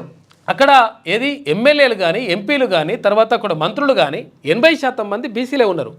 విషయం ఏంటంటే అక్కడ ఉన్నటువంటి చైతన్యం ఏంటంటే ఒకవేళ ఏ పార్టీనా కానీ ఎవడన్నా కానీ ఏ పార్టీలు అయితే బీసీలకు టికెట్లు ఇస్తాయో ఆ బీసీలకు టికెట్లు ఇచ్చిన వాళ్ళకి మాత్రమే ఆడ ఓట్లు వేస్తూ ఉన్నారు. కాబట్టి ఆటోమేటిక్గా తప్పనిసరి పరిస్థితుల్లో ఆ పార్టీలు బీసీలకు టికెట్లు కేటాయించక తప్పనటువంటి పరిస్థితి నెలకొన్నది. దీంతో ఆటోమేటిక్గా అక్కడ పెరిగింది. 69% రిజర్వేషన్ అమలు చేస్తూ ఉన్నారు, అక్కడ 50% కాదు. ఇదంతా లెక్క. ఫిరాయింపు ఎమ్మెల్యేలపై వేటు తప్పదు. ఉప ఎన్నికలు రావాలని ప్రజలు కోరుకుంటున్నారు. యూజీసీ నూతన నిబంధనలను సమైక్య స్ఫూర్తికి విఘాతం. రాష్ట్రాల స్వయం ప్రతిపత్తిని హక్కులను హరిస్తే ఊరుకోం. ఢిల్లీలో మీడియాతో కేటీఆర్, ధర్మేంద్ర ప్రధాన్, గడ్కరీతో భేటీ మేము కూడా రావాలని కోరుకుంటున్నాం. కాదు కానీ ఈ దొంగలకు మాత్రం బుద్ధి చెప్పాలి. 100% వేటు వేయాలి. వేటు వేస్తేనే ఏ పార్టీలు ఉన్నాడో ఆ పార్టీలు ఉంటాడు. ఇష్టం వచ్చినట్టు దుంకుంటారు. మీ జాగిరి ఎందుకు వేసిర్రా బాయ్? ఓట్లు ఎందుకు వేస్తారు మీకు? ఓట్లు వేస్తే నువ్వు ఈ పార్టీలు ఉంటావు, నువ్వు మునగానివి, తర్వాత ఈ ప్రజలకు ఏమైనా ఉద్ధరిస్తామని చెప్పేసి వేస్తే దన్మని పార్టీలు మారి దుంకిపోయి ఈ ప్రజలందరినీ మోసం చేసి మాట్లాడుకోవాలి, ఆ భూమిలో ఒకే చేసుకోవాలి, ఏ పార్టీ కానీ ఎవడన్నా కండువాలు మార్చుకోవాలి, దొంగలకు సద్దులు కట్టాలి. జూన్ 1న హెడ్సెట్, 11న పిఈ సెట్ షెడ్యూల్ విడుదల చేసిన ఉన్నత విద్యా మండలి అని చెప్పేసి ఒక వార్త. నాగాయ మరణం ప్రభుత్వ హత్య. మాజీ మంత్రి హరీష్ రావు 25 లక్షల రూపాయలు 25 లక్షల పరిహారం ప్రకటించాలని డిమాండ్. ఇందిరమ్మ ఇల్లు రాలేదన్న బాధతో నాగయ్య ఆత్మహత్య. మరి ఎందుకు ఇవ్వలే డబుల్ బెడ్రూమ్? నువ్వు డబుల్ బెడ్రూమ్ మరి నువ్వేం చేసినావు? పీకినట్టు ఇప్పుడు 10 ఏళ్ళు ఏం చేసినట్టు మీరు గడ్డి ఇవ్వాలి. ఇప్పుడు తప్పు పట్టట్లేదు. ఇప్పుడు ఏం లేదు. ఇప్పుడు నువ్వు వేస్తున్న అందరికి ఇచ్చినామని చెప్పినావు కదా. 10 ఏళ్ళు ఏం పీకిరు మీరు? గడ్డి పీకినరా? ఏం బీకిని అంటున్నా 10 ఏళ్ళు ఒకవేళ నిజంగా మరి ఆయనకు డబుల్ బెడ్రూమ్ ఇల్లే వచ్చే ఉంటే ఇప్పుడు ఇందిరం ఇల్లే అవసరం ఏముండే?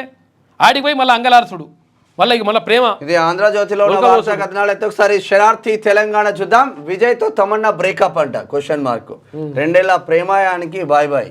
ఏ ఆలుగాపోతే ఇల్లు బ్రేకప్లు ఉంటాయి, మళ్ళీ ఇంకో కప్పు ఉంటుంది, అంతా ఏముంటది. కులగణనను తిరస్కరించిన బీసీలు, అసంబద్ధ సర్వేపై ఆగ్రహం, ఇతర సర్వేలకు తాజా సర్వేకు పొంతన లేని వైనం. ఇక లెక్కల్లో భారీ వ్యత్యాసాలు, హైదరాబాద్ పట్టణాల్లో సర్వే గాలికి. ఇక లెక్కలకు రాని 3,56,00,000 3,56,323 కుటుంబాలు. ఇక బీసీ కులగణనపై రెడ్ల పెత్తనం, సర్వేకు ఉత్తమ అధ్యక్షతలపై బీసీల అసహనం. బీసీల సర్వే కాదంటున్న వెనుకబడిన వర్గాలు రెడ్ల అనుకూల సర్వేనే అంటూ ఆవేదన. నిజంగా బీసీ సర్వేలు చేస్తే ఓ బీసీ మంత్రిని పెట్టి దాన్ని ముందుకు తీసుకెళ్ళాలి. కాంగ్రెస్ సర్కార్ తెలంగాణలో చేపట్టిన కులగణన సర్వేను బీసీని తిరస్కరిస్తున్నారు. ప్రభుత్వం బీసీల ఉద్ధరణ కోసం చేపట్టామని చెబుతున్న సమగ్ర కులగణన సర్వే తప్పుల తడక ఉందని మండిపడుతున్నారు. ఇది బీసీల బాగు కోసం చేసిన కులగణన సర్వే కాదని, ఇది రెడ్ల ఆధిపత్యం కోసం చేస్తున్న సర్వేగా ఆరోపిస్తున్నారు. గత శాసనసభ ఎన్నికలను పురస్కరించుకొని బీసీలను ఆకట్టుకునేందుకు Congress party Kamareddy BC declaration ప్రకటించింది. ఆ మేరకు అధికారంలోకి వచ్చిన వెంటనే అంటే 6 నెలల్లోగా ఫిబ్రవరి 4, 2024న బీసీ కులాలకు సంబంధించిన సమగ్ర కుల సర్వేను నిర్వహిస్తామని ప్రకటించింది. అదే ఫిబ్రవరి 16న శాసనసభలో కులగణన తీర్మానంపై ఏకగ్రీవ తీర్మానం కూడా చేసింది. 8 నెలల అనంతరం ఉత్తమ్ కుమార్ రెడ్డి అధ్యక్షతన మరికొంతమంది సభ్యులతో కలిసి ప్రభుత్వం కమిటీని ఏర్పాటు చేసింది. మొత్తం 1,12,15,134 కుటుంబాలను సర్వేలో చేర్చింది. అయితే ఇంతవరకు బాగానే ఉన్నా కానీ కులగణన సర్వేలో అనేక తప్పిదాలు, పూర్తి లోపభూయిష్టంగా జరగడమే బీసీ సామాజిక వర్గాల ఆగ్రహానికి కారణమైంది. అసలు యాక్చువల్గా కులగణనను వ్యతిరేకిస్తలేరు బీసీలు కూడా, కులగణన ఎవరు కూడా వ్యతిరేకిస్తలేరు. కులగణన చేయాలంటున్నారు, సమగ్రంగా జరగాలి, అందరినీ కులగణనలోకి తీసుకోవాలి. తర్వాత దొంగ లెక్కలు చేయొద్దు. ఎందుకంటే పెన్సిల్తో ఒక్కటి రాసి అక్కడ ప్రదీప్ కుమార్ అని ఉంటే ప్రదీప్ రెడ్డి అని చెప్పేసి ఇవన్నీ బంద్ చేయరని చెప్తున్నారు. బరాబర్ ఉన్నది ఉన్నట్టుగా రాస్తే జిరాక్స్ కనిపించాలి. ఏది రాహుల్ గాంధీ ఏమని చెప్పిండు, ఇక్కడ ఉన్నటువంటి సమాజాన్ని జిరాక్స్ తీయాలన్నాడు. ఎట్లా ఉన్నది ఉన్నట్టుగా చూపించేటువంటి ప్రయత్నం చేయాలి. చిన్న పిల్లల్ని పెట్టుకొని సర్వే చెప్తారా? టీచర్లను పెడితే టీచర్లు అసిస్టెంట్లుగా 10th క్లాస్ ఇంటర్మీడియట్ పిల్లల్ని పెట్టి చేస్తా అంటే ఆయనకి ఏం అవగాహన ఉంటుంది 10వ తరగతి విద్యార్థికి? ఇక జాతీయ స్థాయిలో కులగణన చేపట్టాలి, పార్లమెంట్లో బీసీ బిల్లు పెట్టాలి, కేంద్ర బడ్జెట్లో ₹51,000 కోట్లు కేటాయించాలి. రాష్ట్ర ప్రభుత్వం చేసిన కులగణన తప్పుల తడక రాజ్యసభ సభ్యుడు ఆర్ కృష్ణయ్య. మళ్ళీ కులగణన నిర్వహించండి, రీసర్వే చేయడంలో తప్పేం లేదు, వాస్తవం. పోయి ఎవరు ఇక్కడ తలసాని శ్రీనివాస్ యాదవ్ చెప్తుంది, బరాబర్ చెప్తున్నాడు. బీసీలకు 42% రిజర్వేషన్లు కల్పించాలి. మాజీ మంత్రి తలసాని శ్రీనివాస్ యాదవ్ అంటున్నాడు. నిజంగా ఏంటంటే మీరు చేస్తానుకున్న విషయం మంచిది, గొప్ప విషయం అని మనం చాలాసార్లు కూడా పొగిడినాం దాన్ని. ఎందుకంటే మంచిని మంచి అనాలి. మీరు మంచి చేస్తున్నటువంటి పని అది పూర్తి స్థాయిలో కానప్పుడు, తర్వాత అది నిజంగా ప్రజలకు ఆ ఫలాలు అందించినప్పుడు మరి ఇంకా చేసేం లాభం, పీకేం లాభం. కాబట్టి 100% మళ్ళీ నిర్వహించండి. లేకపోతే ఇప్పుడు ఏదైతే కులగణనల వివరాలు రాలేదో ఆ వివరాలు తెప్పించేటువంటి ప్రయత్నం చేయండి. చేసి మొత్తం కూడా సెట్ చేస్తే అయిపోతుంది. అది ఇక చేయకుండా మేము ఎట్లనే చేస్తాం, మాట్లాడిన వాళ్ళని ఉల్టా మాట్లాడతామంటే మీకే దెబ్బ పడుతుంది. ఇక స్థానిక ఎన్నికలే టార్గెట్, మెజార్టీ సీట్లలో గెలిపే లక్ష్యం. హాట్గా సాగిన సిఎల్పి కులగణన వర్గీకరణపై విస్తృత ప్రచారం. సూర్యాపేట సభకు రాహుల్, గజ్వేల్ సభకు ఖర్గే, టీపీసీసీ కార్యవర్గ విస్తరణకు నిర్ణయం. వర్గీకరణపై బట్టి పవర్ పాయింట్ ప్రజెంటేషన్. మున్సి మంత్రులతో కలిసి ఢిల్లీకి సీఎం. 42% రిజర్వేషన్లపై సిఎల్పిలో రాని స్పష్టత రాదు. ఎందుకంటే ఎందుకు వస్తలేదు అంటున్నా. మీరు ఇచ్చిన హామీ కదా, మీరు మేనిఫెస్టోలో పెట్టిన విషయమే కదా, కొత్తగా ఏం లేదు కదా. ముఖ్యమంత్రి గారు క్లియర్గా ఉన్నారు. విషయం ఏంటంటే అసలు యాక్చువల్గా ముఖ్యమంత్రి గారు మొన్న కూడా మాట్లాడారు. నేను 42% ఒకవేళ అది చట్ట ప్రకారం ఒకవేళ రాజ్యాంగ విరుద్ధం ఏమైనా అయితే రాజ్యాంగ సవరణ చేయాల్సి వస్తుంది. ఆ సవరణ ఒకవేళ చేస్తేనేమో సంతోషం, చేయకపోయినా కానీ మేము మా పార్టీ తరఫున ఇస్తామని చెప్పిండు. అది ఉండాలి కరెక్ట్గా.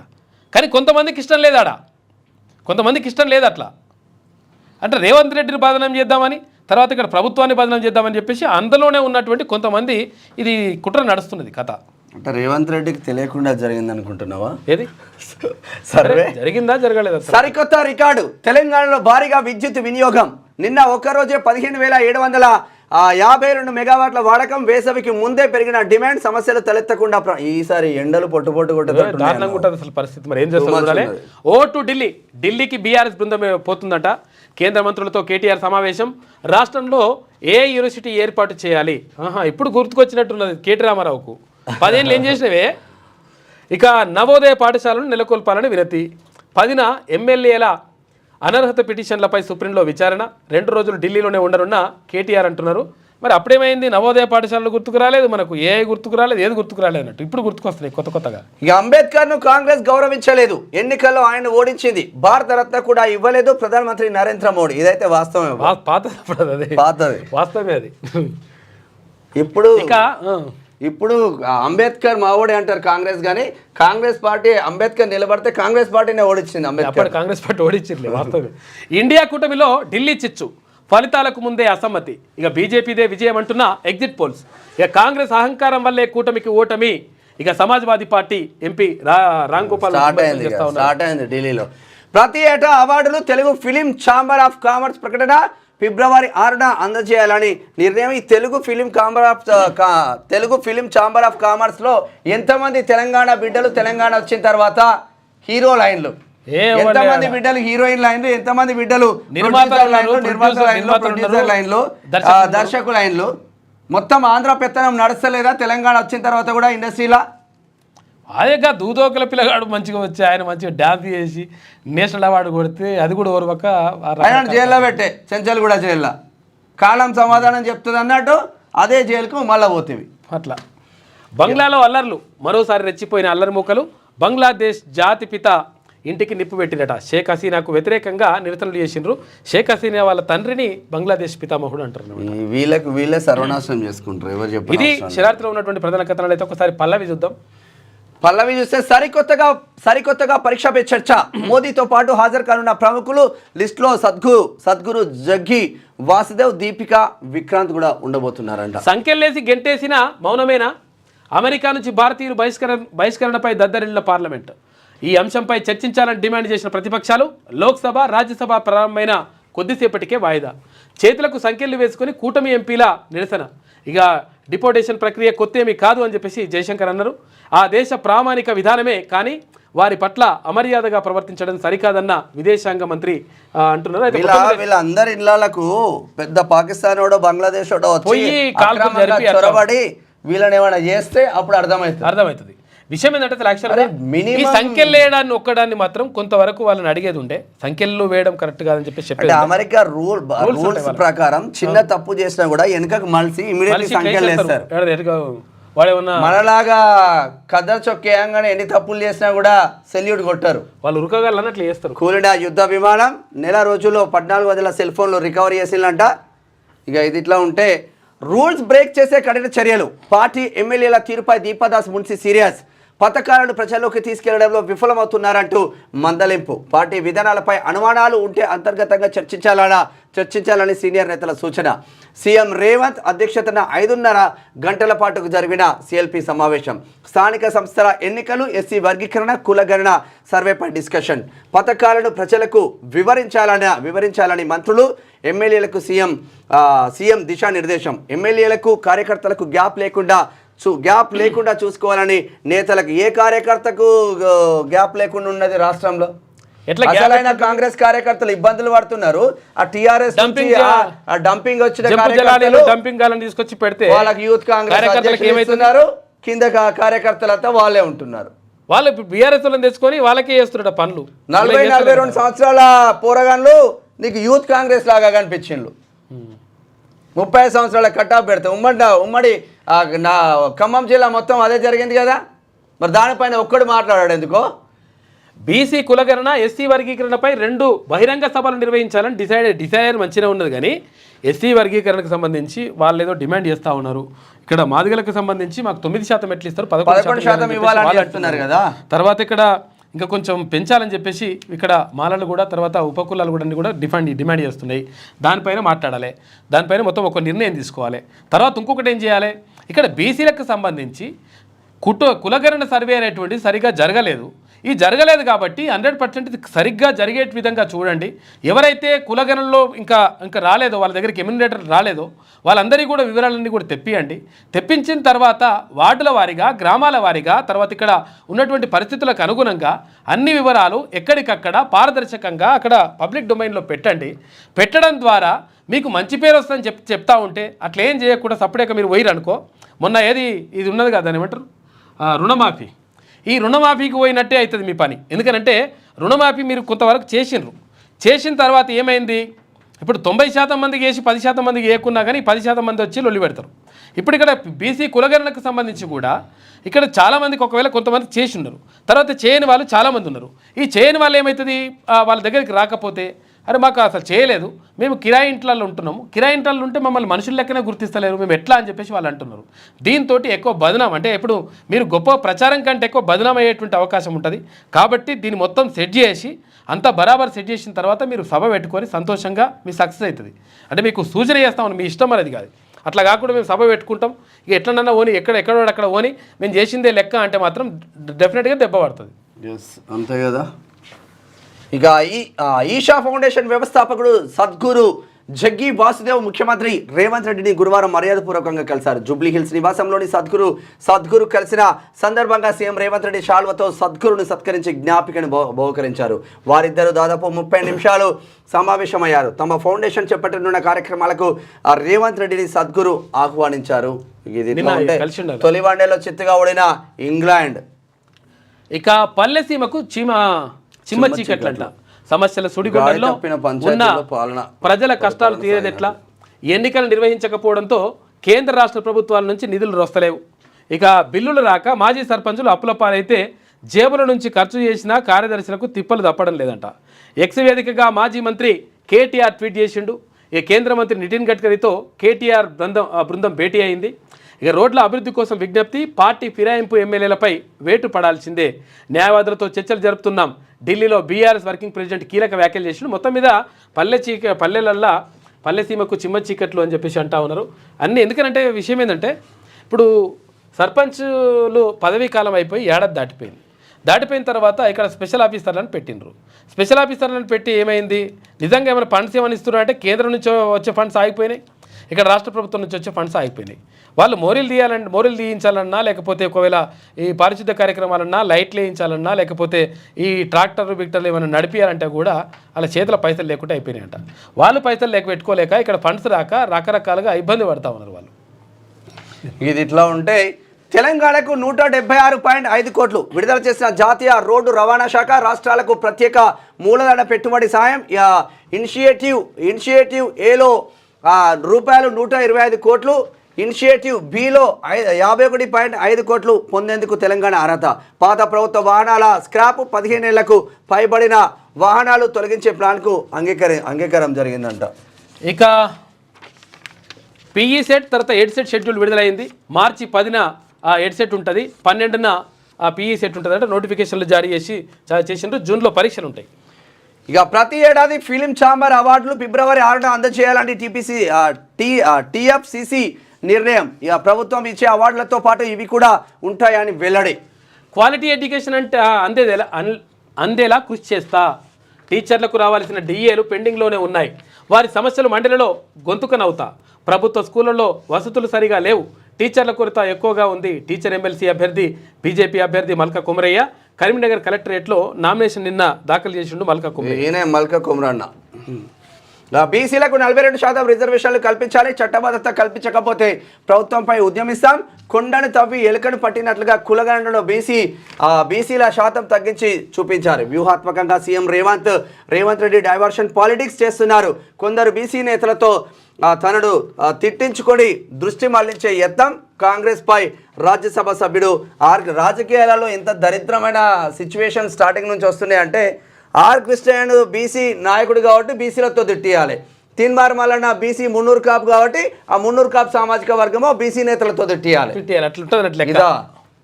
ఎందుకంటే వాళ్ళు రారు ఎవడికి పావులు కదుపుతున్నారు మీరు? తిట్టడానికి వస్తే మనం జాతి అస్తిత్వమే పోతుంది మొత్తం. మనం తిట్టుకోవాలి, మనం కొట్టుకోవాలి, మనం చచ్చిపోవాలి. ఇట్లుంటుంది అన్నట్టు లెక్క. సూర్య చూద్దాం ఒకసారి. మా విధానాలలో స్ఫూర్తి నేషనల్ నేషనల్ నేషన్ ఫస్ట్. ఇక కాంగ్రెస్ ది ఫ్యామిలీ ఫస్ట్ విధానం ప్రజల మధ్య చిచ్చు పెట్టేలా కాంగ్రెస్ ప్రయత్నం రెండు సార్లు వస్తూ ఉంది. రాజ్యసభలో ధన్యవాద తీర్మానంపై మాట్లాడిన ప్రధాని మోదీ సబ్కా సాత్ సబ్కా వికాస్ గురించి కాంగ్రెస్ అర్థం చేసుకోలేదని ఎద్దేవా. ఎస్సీ ఎస్టీల ఆర్థిక వెనుకబాటుతనాన్ని తొలగించాలన్న అంబేద్కర్ గత ప్రభుత్వాలు ఆ దిశగా ప్రయత్నాలు చేయలేదని విమర్శలు. స్కిల్ డెవలప్మెంట్తో వెనుకబడిన వర్గాల జీవితాలను మెరుగుపరిచే ప్రయత్నం జరుగుతుంది అంటున్నారు ప్రధాని నరేంద్ర మోడీ. ఇక ఏజెంట్లు అక్రమ వలసదారుల లెక్కలు తెలుస్తాం. బహిష్కరణ ప్రక్రియ కొత్తేమీ కాదని కేంద్రం విస్పష్ట ప్రకటన. ఇక అధికారిక పత్రాలు వీసాలు లేకుండా అసలు వాళ్ళు అమెరికాకు ఎలా వెళ్లారని ఆరాధిస్తున్నారంట. లోక్సభలో విదేశాంగ శాఖ మంత్రి డాక్టర్ జయశంకర్ బ్రోకర్ గాలని తీసుకపోయి జైలు వేయండి. ఫస్ట్ జయశంకర్ మంచిగా ఉంటాడు, ఆయన మంచి చాలా వర్క్ఫుల్ క్యాండిడేట్ ఆయన జయశంకర్. నష్టాల్లో స్టాక్ మార్కెట్లు. ఆర్బీఐ మానిటరీ పాలసీ నిర్ణయాలు వెలువడనున్న క్రమంలో ఇన్వెస్టర్ల అప్రమత్తత. 213 పాయింట్లు కోల్పోయిన సెన్సెక్స్, 92 పాయింట్లు నష్టపోయిన నిఫ్టీ. బీసీ కులగణన సర్వే చారిత్రాత్మకం అంట. కాంగ్రెస్ హైకమాండ్కు మంత్రి కొండా సురేఖ లేఖ రాసింది. సీఎం తర్వాత పిసిసి చీఫ్ నేతృత్వంలో సర్వే విజయవంతమైందంట. వీళ్ళే పోయి రాసుకొచ్చిండ్రా మరి అట్లా ఏందో మరి. ఇప్పుడు జాతీయ నేతల సహకారం మరవలేని. ఇగో అమ్మ ఇప్పుడు నేను ఏమంటానంటే కాపాడుకోవడం కోసం సురేఖ గారు, పొన్నం ప్రభాకర్ గారు, తర్వాత మీరు అందరు కలిసి కూర్చోండి. నేను ఏమంటానంటే మంచిగా ఉన్నది, మీరు గొప్పలు చెప్పుకుంటేందుకు మొత్తం ఇట్లా అంతా చేసుకోరు. కానీ విషయం ఏంటంటే లేనిది ఉన్నట్టుగా ఉన్నది లేనట్టుగా చెప్తే మీరు అబాస్ పాలవుతారు. విషయం ఏంటంటే ఎక్కడ కూడా పూర్తి స్థాయిలో కులగణన జరగలేదు. జరగలేదు తర్వాత అవి తప్పులు తడకగా ఉన్నది. దాన్ని సరి చేసిన తర్వాత మీరు ఇట్లా చెప్తే మీకు మంచి పేరు వస్తుంది 100%. అరే మంచిగా మంత్రి గారు మంచిగా ఏం లేదు. ఇప్పుడు మీకు తెలుసు, మీకు ఆ విషయం కూడా తెలుసు. మీరు వరంగల్ ఒకసారి చూడరు, మీరు వరంగల్లే కదా, వరంగల్ ఒకసారి కనుక్కోర్రి.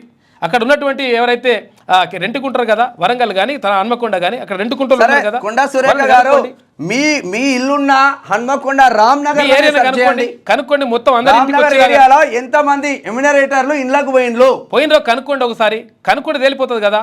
మీరు అనవసరంగా మీరు అబాస్పాలు అవుతా ఉన్నారు. మీకు మంచిగా ఉండాలని కోరుకుంటున్నాం మేము. మీకు అర్థమవుతలేదు ఆ విషయం.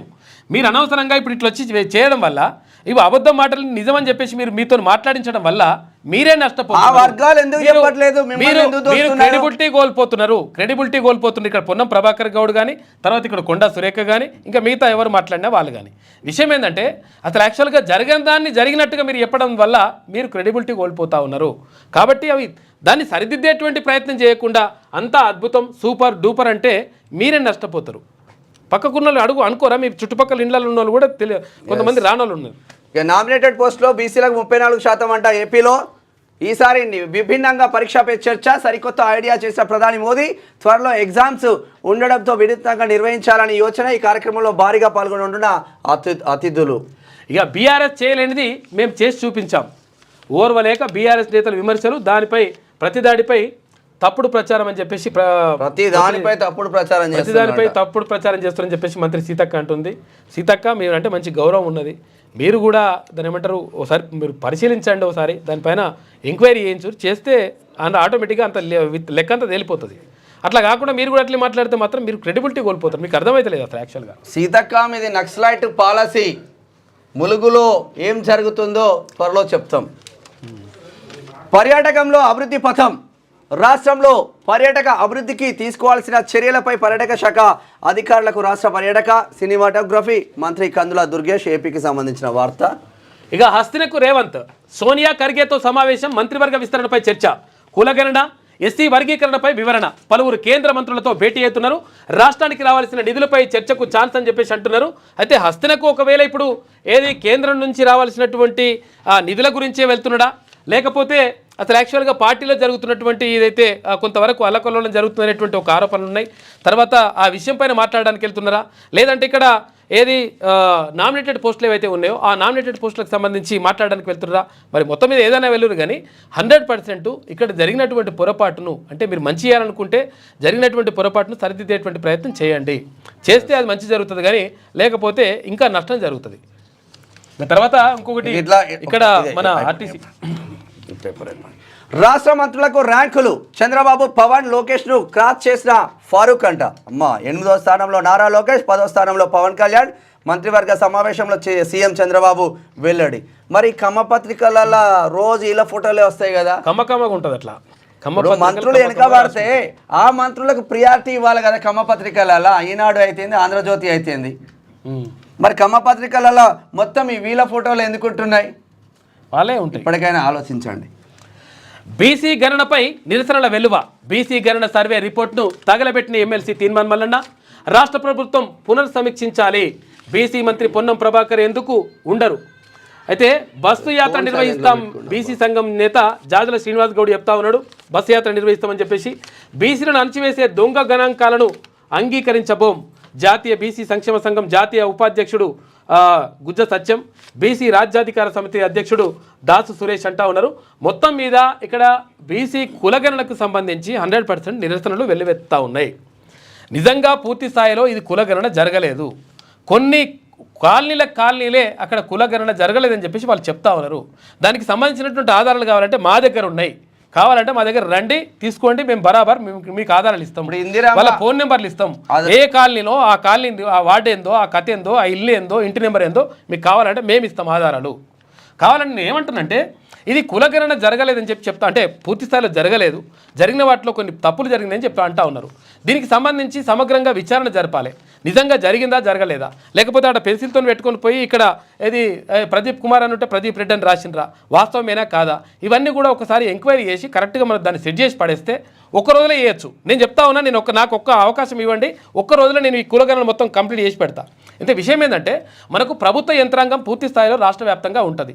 ఈ ఉన్నటువంటి యంత్రాంగాన్ని పూర్తి స్థాయిలో వినియోగించుకోవాలి. వినియోగించుకోవాలంటే ఏం చేయాలి? ఒక్క రోజులో తెప్పియలేమంటే 100% తెప్పియచ్చు. ఏం లేదు, ఒక సండే పెట్టుకోండి. ఏది ఒక సండే, ఇప్పుడు వచ్చే సండేనా లేకపోతే ఇంకో వచ్చే సండేనో, నెక్స్ట్ వచ్చే సండే రోజు అందరూ కులగణనకు సంబంధించినటువంటి వివరాలు ఇవ్వండి. ఎవరైతే ఇదివరకు ఇచ్చిండ్రో వాళ్ళు ఇవ్వాల్సిన అవసరం లేదు, ఎవరైతే ఇవ్వలేదో వాళ్ళు ఇవ్వండి. మరి ఎట్లా ఇవ్వాలంటే ఊర్లలో అయితేనేమో అక్కడ గ్రామ పంచాయతీకి దగ్గర అక్కడ కార్యదర్శికి అందజేయండి. ఇక్కడ ఒకవేళ పట్టణాల్లో అయితేనేమో అక్కడ మున్సిపాలిటీకి సంబంధించి అక్కడ వెళ్ళి అందజేయండి. ఇక దీనికి రెమ్యునరేటర్లు బిన్యుమినేటర్లు ఏం అవసరం లేదు. సొంతంగా వాళ్ళ దస్తూరుతోటి వాళ్ళే రాసి క్లియర్గా వివరాలు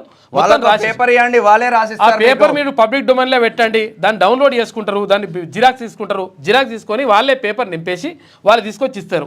ఒకవేళ మీరు ఎప్పుడైనా తప్పులు రాస్తే మీరు శిక్షార్హులు. ఒకవేళ ఈ కులగణనలో పాల్గొనకపోతే, ఒకవేళ మీరు ప్రభుత్వ ఉద్యోగులు అయితే మీ ఉద్యోగాలు పోతాయి. ఒకవేళ మీరు మామూలుగా సామాన్య ప్రజానీకం అనుకో, ఒకవేళ మీరు పాల్గొనకపోతే మీకు ప్రభుత్వం నుంచి వచ్చేటువంటి ఏవైతే పథకాలు ఉంటాయో ఆ పథకాలు రాకుండా చేస్తాం. మీరు వ్యాపారవేత్తలు అయితే మీ వ్యాపారాలను కొనసాగుకుంటూ చేస్తాం అని చెప్పేసి ఒక్క ఆదేశాలు జారీ చేయండి. ఒక్క సండే రోజు కథ మొత్తం అన్ని వివరాలు వచ్చేసి మన చేతిలో పడతాయి. ఇది ఏది చేయకుండా అంత మంచిగా జరిగింది, అద్భుతం, ఆహా ఓహో, ఇక మా అంతా మునగాలే లేరు, ఇది బంద్ చేయది. కరెక్ట్గా జరిపితే మంచి పేరు వస్తుంది. మనం దీన్ని కులగణని స్వాగతించినాం. కులగణన జరగడం ద్వారా అసలు యాక్చువల్గా రాహుల్ గాంధీ చెప్పిండు, మొత్తం కూడా సమాజాన్ని ఒక జిరాక్స్ ఇస్తున్నామని చెప్పిండు. ఆ జిరాక్స్ను తీసే ప్రయత్నం చేయండి, రాహుల్ గాంధీ ఆశయాలను నెరవేర్చండి అని చెప్పేసి కోరుతా ఉన్నాం. అది రాహుల్ గాంధీ పార్లమెంట్లో అది చేస్తే మనోళ్ళు ఇక్కడ రెడ్డి జిరాక్స్ తీస్తున్నారు. రాష్ట్రాలపై యూజీసీ అతిక్రమణలు. పాలన అనుభవం ఉన్న వారికి అవకాశం ఇస్తే మెరుగైన ఫలితాలు. ఒత్తిడి నివారించడానికి విద్యా ప్రమాణాలు పెంచడానికి సరికొత్త సవరణలు. ఆంధ్రప్రదేశ్కి సంబంధించింది. ఒకసారి ఈనాడు చూసే ముందు ఆర్టీసీ ఎంప్లాయీస్ చాలా మంది సజ్జనారు అంటే ఎవరైతే ఇప్పుడు ఆర్టీసీ ఎండీగా ఉన్నటువంటి సజ్జనారు రకరకాల స్కాములు చేసినటువంటి ఆరోపణలు ఉన్నాయి. దానికి సంబంధించినటువంటి వాళ్ళ వివరాలు చిన్న చిన్న కారణాలతోటి జ్వరం వచ్చిందని చెప్పేసి ఒకరోజు రాకపోతే వాళ్ళని సస్పెండ్ చేసుడు. తర్వాత ఇక్కడ పెళ్లికి పోయినరు, తర్వాత ఎట్టి పరిస్థితులు మా తమ్ముడి పెళ్లి ఉన్నది, లేకపోతే నా పెళ్ళే ఉందంటే అట్లా పోతాం, 3 రోజులు ఎట్లా తీసుకుంటాం, 4 రోజులు ఎట్లా తీసుకుంటామని అట్లా సస్పెండ్ చేసుడు. ఇట్లా రకరకాలుగా సస్పెండ్ అయినటువంటి 400 మంది ఏమో ఉన్నట్టున్నారు. మొత్తము 420 మంది ఉన్నారు. ఈ 420 మంది వాళ్ళు బాధపడతా ఉన్నారు. గతంలో చెప్తే మంత్రి గారితో చెప్తే అక్కడ మంత్రి పొన్నం ప్రభాకర్ కూడా మాట్లాడితే మేము తీసుకుంటాము, కొంతమందిని తీసుకునేటువంటి ప్రయత్నం చేస్తామని చెప్పిండు. మరి ఇంతవరకు ఇంకా పూర్తి స్థాయిలో జరగలేదు అది. కాబట్టి వాళ్ళు వచ్చిండ్రు. రండి లైవ్ రండి, అందరు రండి. ఈ 3 మెన్ కమిటీ చేసిండ్రట. అయితే ఈ 3 సభ్యులతో కూడుకున్నటువంటి ఒక కమిటీ చేసిండ్రు. మరి ఆ కమిటీ ఏం నివేదిక ఇచ్చింది, అసలు యాక్చువల్గా ఏం జరిగింది, ఇప్పటి వరకు మరి ఇంకేమైనా జరుగుతుందా లేదా చెప్పండి. ఏం జరుగుతుంది, ఏమైంది? ఇప్పుడు దీని మూలంగా ఇప్పుడు ఈ క్యూ న్యూస్ ద్వారా ఇప్పుడు ప్రజలకు కానీ తర్వాత ఆర్టీసీ మేనేజ్మెంట్ తెలియజేయనిది ఏమంటే ఈ ఆర్టీసీలకు ఎండీగా సజ్జనార్ సారు సెప్టెంబరు 2021 నాడు రావడం జరిగింది. ఆయన వచ్చిన తర్వాత కార్మికుల మీద చిన్న చిన్న తప్పులతోనే చాలామందిని ఉద్యోగం నుంచి తొలగించారు. తొలగించడమే కాకుండా శాశ్వతంగా వాళ్ళని డిస్మిస్ చేసిండ్రు. డిస్మిస్ చేస్తే ఆ విధంగా మొత్తం రాష్ట్ర వ్యాప్తంగా 600 మంది కార్మికులు రోడ్డు మీద పడ్డారు. వీళ్ళని తిరిగి మళ్ళీ ఎందుకంటే పాత ప్రభుత్వం పోయింది, కొత్త ప్రభుత్వం వచ్చింది, కొత్త ప్రభుత్వం న్యాయం జరుగుతుందని చెప్పి చాలాసార్లు ప్రజావానికి వినతి పత్రం ఇస్తే దానిలో ఏంటంటే ఇప్పుడు దాని మీద పొన్నం ప్రభాకర్ గారికి రవాణా శాఖ మంత్రి గారికి మన తిరుమల మల్లన్న గారు కూడా ఒక రిక్వెస్ట్ పెడితే దాదాపు 180 మందిని ఉద్యోగం ఎక్కించారు. ఇంకా స్టిల్ ఏంటంటే 420 మంది ఉన్నారు. ఈ 420 మందిని కూడా తీసుకోవాలి 80% అని చెప్పంటే దానికి ప్రభుత్వం చిన్నగా రెస్పాండ్ అయ్యి ఒక 3 మెన్ కమిటీ అనేది వేయడం జరిగింది. దానికి 3 మెన్ కమిటీలో సీనియర్ ఐఏఎస్ ఆఫీసర్ అయినటువంటి సంజయ్ కుమార్ సారు చైర్మన్, దానిలో మెంబరు దివ్య మేడం అని ఐఏఎస్ ఆఫీసర్ దివ్య మేడం, తర్వాత దానినే మళ్ళీ ఈ ఎండి సజ్జనార్ సార్ కూడా దానికి మెంబర్ పెట్టుకుంటూ కన్వీనర్గా పెట్టాడు. ఓకే. అయితే దాంతో ఇప్పుడు ఈ 11వ తారీఖు వస్తే ఈ 3 మెన్ కమిటీ వేసి దాదాపుగా 2 నెలల దగ్గరకు వస్తున్నది. ఈ కమిటీకి ఏమన్నా డేట్ ఆఫ్ లైన్ పెట్టిందా? డేట్ ఆఫ్ లైన్ ఏం లేదు. ఈ 3 మెన్ కమిటీ పెట్టే నుంచి కనీసం అట్లీస్ట్ ఒక్కనాడు కూడా 3 మెన్ కమిటీ కూర్చోలేదు, మాట్లాడుకోలేదు.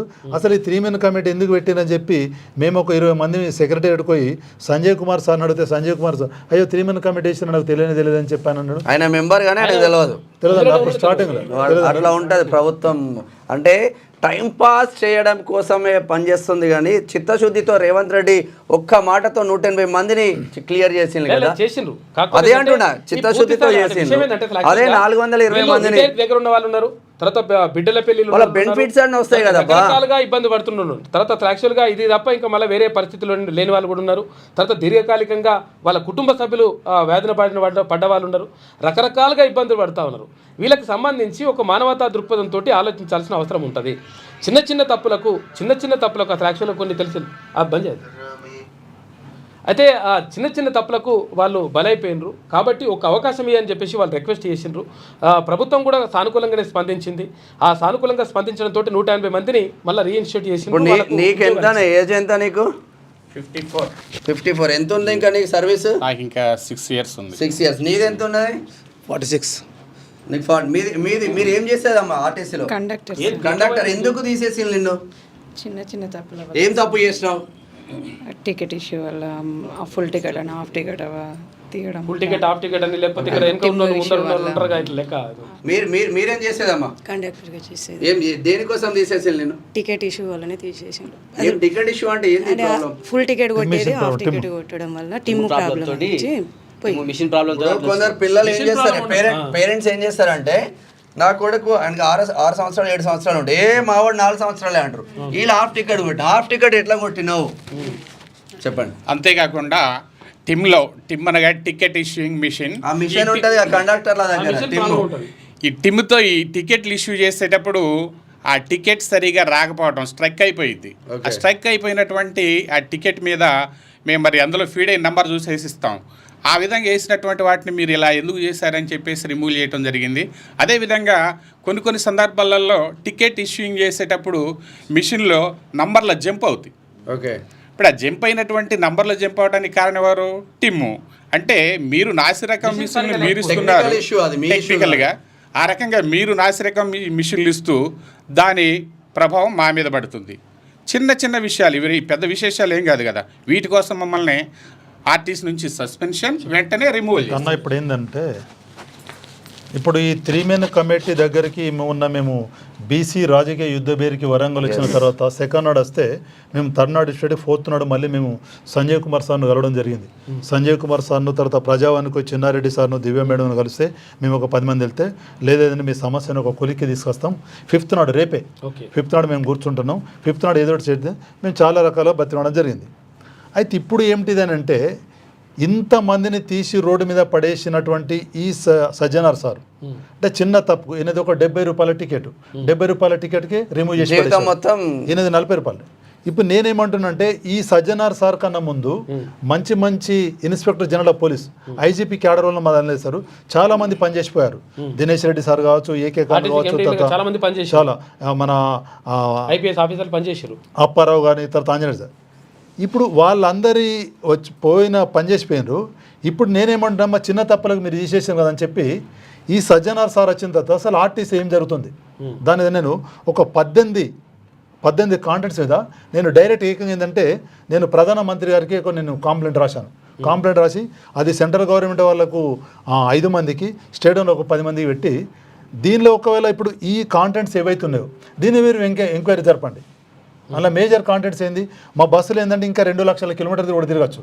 2 లక్షల కిలోమీటర్ తిరిగే కెపాసిటీని కూడా ఆన్ హ్యాండ్గా వాటిని స్క్రాప్ చేయించి వాటి ప్లేస్లో కొత్త బస్సులు కొనడానికి అవి మన తెలంగాణ స్టేట్ వేరే స్టేట్ వాళ్ళకి కాంట్రాక్ట్ ఇవ్వడం జరిగింది.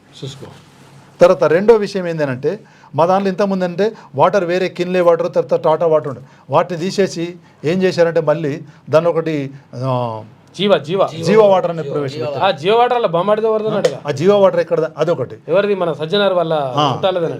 అన్నిటికన్నా పెద్దది ఏంటంటే ఆర్టీసీలో ₹1,00,000 పైన కాంట్రాక్ట్ ఉన్నట్టు ఏ వర్క్ అయినా కూడా బై టెండర్ ద్వారా టెండర్ క్వాలిఫై చేసి ఆ కాంట్రాక్ట్ ఇచ్చేటువంటి సిస్టమ్ ఆర్టీసీ ఉంది. కానీ సజ్జనార్ సార్ వచ్చిన తర్వాత ఏ పని కూడా కాంట్రాక్ట్ అనేటువంటిది లేకుండా నామినేషన్ పద్ధతిలో టెండర్ లేకుండా ఇవాళ తార్నాక్ హాస్పిటల్లో 5 కోట్ల బిల్డింగ్ కట్టారు. 5 కోట్ల బిల్డింగ్ ఎలాంటి టెండర్ లేదు. ఆల్రెడీ ఏంటంటే మా బస్ భవన్ అనేటువంటిది Asia ఖండంలోనే number 1 building.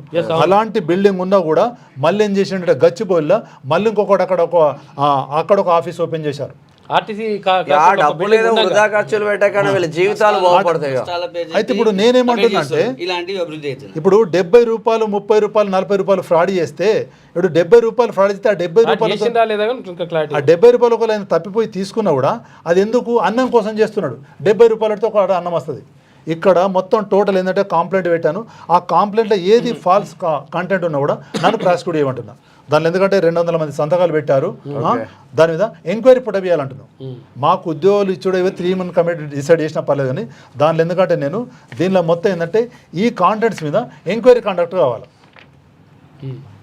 Enquiry conduct Sajjanar IPS యొక్క సుమారు 1000 కోట్ల అవినీతిపై విచారణ చేయాలని మరియు అతని హయాంలో ఆర్టీసీ సిబ్బంది అక్రమ సస్పెన్షన్లో రిమూవ్ చేయబడిన ఆర్టీసీ సిబ్బంది మాన ప్రాణాలు ఎండీ గారి ద్వారా గాయాలై కన్నీటి కష్టాల్లో ఉన్నందున ఆర్టీసీలో పనిచేసే అన్ని స్థాయిలోని 43,000 మంది ఆగ్రహ జ్వాలలతో ఎండీ మీద కోపంతో రగిలిపోతున్నారు. కావున ఎండీ గారిపై సమగ్ర విచారణ జరిపి ఇటు ఆర్టీసీ సిబ్బందిని ఎండీ నుంచి రక్షణ కల్పించి అక్రమంగా ఉద్యోగం కోల్పోయిన వారికి మళ్ళీ ఉద్యోగం ఇప్పించి ఆదుకోవాలని కోరుటకు వీళ్ళు ఇంత పెద్ద ఎత్తున పెద్ద ఉద్యమమే చేపట్టిందని చెప్పుకోవచ్చు. కంప్లీట్ గా తీసుకొచ్చిండ్రు.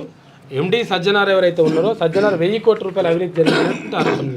తర్వాత ఇంకోటి ఏంటంటే ఫస్ట్ అయితే సరే అది ఎంక్వైరీ చేసేందుకు మరి టైం పడుతుందా చూడండి. కానీ ఫస్ట్ అయితే ఇక్కడ ఎవరైతే ఆర్టీసీ ఉద్యోగులు ఉన్నారు ఈ 420 మంది ఫస్ట్ ఇలా మళ్ళీ ఉద్యోగంలో తీసుకునేటువంటి ప్రయత్నం చేస్తే మంచిగా ఉంటుంది. ఎందుకంటే ఇప్పుడు చిన్న పొరపాట్లకు జస్ట్ ఇట్లా ₹40, ₹70 టికెట్ పొరపాటున జరుగుతాయి కూడా మీరు అంటలేము. అట్లా ఏళ్ళని మనం అంటలేము. జస్ట్ లోపల పోతుంటే ఇప్పుడు ఫుల్ పబ్లిక్ ఉంటే ఆయనకున్న టికెట్ తీసుకోడు.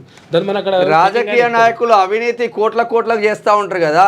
అనేక అవినీతి ఆరోపణలు మీ పైన ఉన్నా కూడా రాజకీయాలలో మిమ్మల్ని ఎందుకు సస్పెండ్ చేయట్లేదు? రాజకీయాల్లో శాశ్వతంగా మిమ్మల్ని ఎందుకు దూరం పెట్టట్లేదు? చిన్న తప్పులకు పేద బిడ్డలు డ్రైవర్లు కండక్టర్ల కార్మికులుగా జీవనం కొనసాగిస్తే పిల్లలతో ఎక్కడో సుదూర ప్రాంతాల నుంచి పిల్లం ఒక దగ్గర పిల్లలు ఒక దగ్గర ఆయన ఒక దగ్గర ఇంటికి పోతే మళ్ళీ వస్తాడా రాడా అనేక కష్టాల నష్టాలు ఓర్చి ఆర్టీసీ ఉద్యోగం చేస్తున్న ఈ మిత్ర బృందం పైన దాడులు చేయడం అయితే కరెక్ట్ కాదు. మీరు చేసిందని కాదు, కాంగ్రెస్ ప్రభుత్వం చేయలేదు. ఇదంతా టీఆర్ఎస్ హయాంలో జరిగింది. మంచి పని చేశారు మీరు. అసలు యాక్చువల్గా ఇప్పుడున్నటువంటి ప్రభుత్వం 180 మంది ఉద్యోగాలు మళ్ళీ ఇచ్చి వీళ్ళపైన సానుకూల దృక్పథంతో ఉంది కాంగ్రెస్ పార్టీ. మంచి పని రిమైనింగ్ 420 మందికి కూడా రిమైనింగ్ 420 మందిలో 420 మందిలో కనీసం ఈ ₹30, ₹70, ₹60 టికెట్లు చిన్న తప్పులకు అట్లా ఆడతల్లుల కనీసం మానవ దృక్పథంతో అయినా ఆడతల్లుల మీద మానవ దృక్పథంతో అయినా ఉద్యోగం ఇవ్వాలి కదా, మినిమం కామన్ సెన్స్. సజ్జనార్ అంటే మొత్తం హీరో చేసాడు అప్పుడు ఆయన సజ్జనార్ గారు ఏ విధంగా అధికార దుర్వినియోగానికి పాల్పడ్డారో. అన్న ఇంకోటి, రాజ్యాంగం ప్రకారము ఒక ప్రభుత్వ ఉద్యోగి ఇంతకుముందు 50 ఏళ్ళకు రిటైర్మెంట్ దాన్ని తెలంగాణ ప్రభుత్వం 60 ఏళ్ళకు రిటైర్మెంట్ అయ్యేప్పటి ఒక రాజ్యాంగంలో ఒక పద్ధతి ఉన్నా కూడా ఇవాళ రిటైర్మెంట్ అయిపోయి వాళ్ళ ఇంటికాడ ఎక్కడ ఉండేటో తీసుకొచ్చి ఒక సిఓ రవీందర్ అంటే 2 లక్షల రూపాయల శాలరీ ఇచ్చి అతను హెడ్ ఆఫీసర్, అతనికి చాంబర్, అతనికి ఇన్నోవా క్రైస్టా కారు పెడితే ఆయన ఏం చేస్తుండంటే మొత్తం కార్మికులన్నీ తప్పుడు రిపోర్ట్ తీసుకుపోయి ఎండి సార్ చెప్పడం, మొత్తం ఆయన డైవర్ట్ చేసి ఈ విధంగా సిఓ రవీందర్ సార్ ఒక పోస్టు, తర్వాత యుగంధర్ రెడ్డి ఒక పోస్టు, తర్వాత జీవన్ ప్రసాద్ అంటే మాకు ఇంకా ఉద్యోగం చేసేటువంటి 10 ఏళ్ళ సర్వీస్ ఉన్నా కూడా మేము ఇంటికి వెళ్ళిపోవన్నట్ట. అవకాశం ఇదొక రకమైనటువంటి స్కామే. తర్వాత మా ఆర్టీసీలో ఒకటి మాది సాఫ్ట్వేర్ అనేటువంటిది మంచి స్టాండర్డ్ సాఫ్ట్వేర్, దాన్ని ఒక దీపా మేడం అని ఒక ప్రైవేట్ వ్యక్తిని తీసుకొచ్చి ఆమెకు 10 లక్షల రూపాయల శాలరీ ఇచ్చి దాంట్లో కూర్చొని పెడితే మొత్తం సాఫ్ట్వేర్ అంతా మొత్తం నాశనం అయిపోయింది. టిమ్ మిషన్లు టికెట్ ఇచ్చేది చేయగానే జంప్ అయిపోతే అట్లా చాలా మంది నాకు పోయింది. ఆమెకు 10 లక్షల శాలరీ, వీళ్ళేమో బలి కావాలి. ఇట్లా చెప్పుకుంటూ పోతే ఎన్నో అవినీతి పనులకు నిలయమైనటువంటి ఇప్పుడు ఈ సజ్జనార్ సార్ పీరియడ్లో, ఎందుకంటే ఇప్పుడు కాంగ్రెస్ గవర్నమెంట్ వచ్చిన తర్వాత ఏ కండక్టర్ కానీ ఏ డ్రైవర్ కానీ సస్పెండ్ కాలేదు.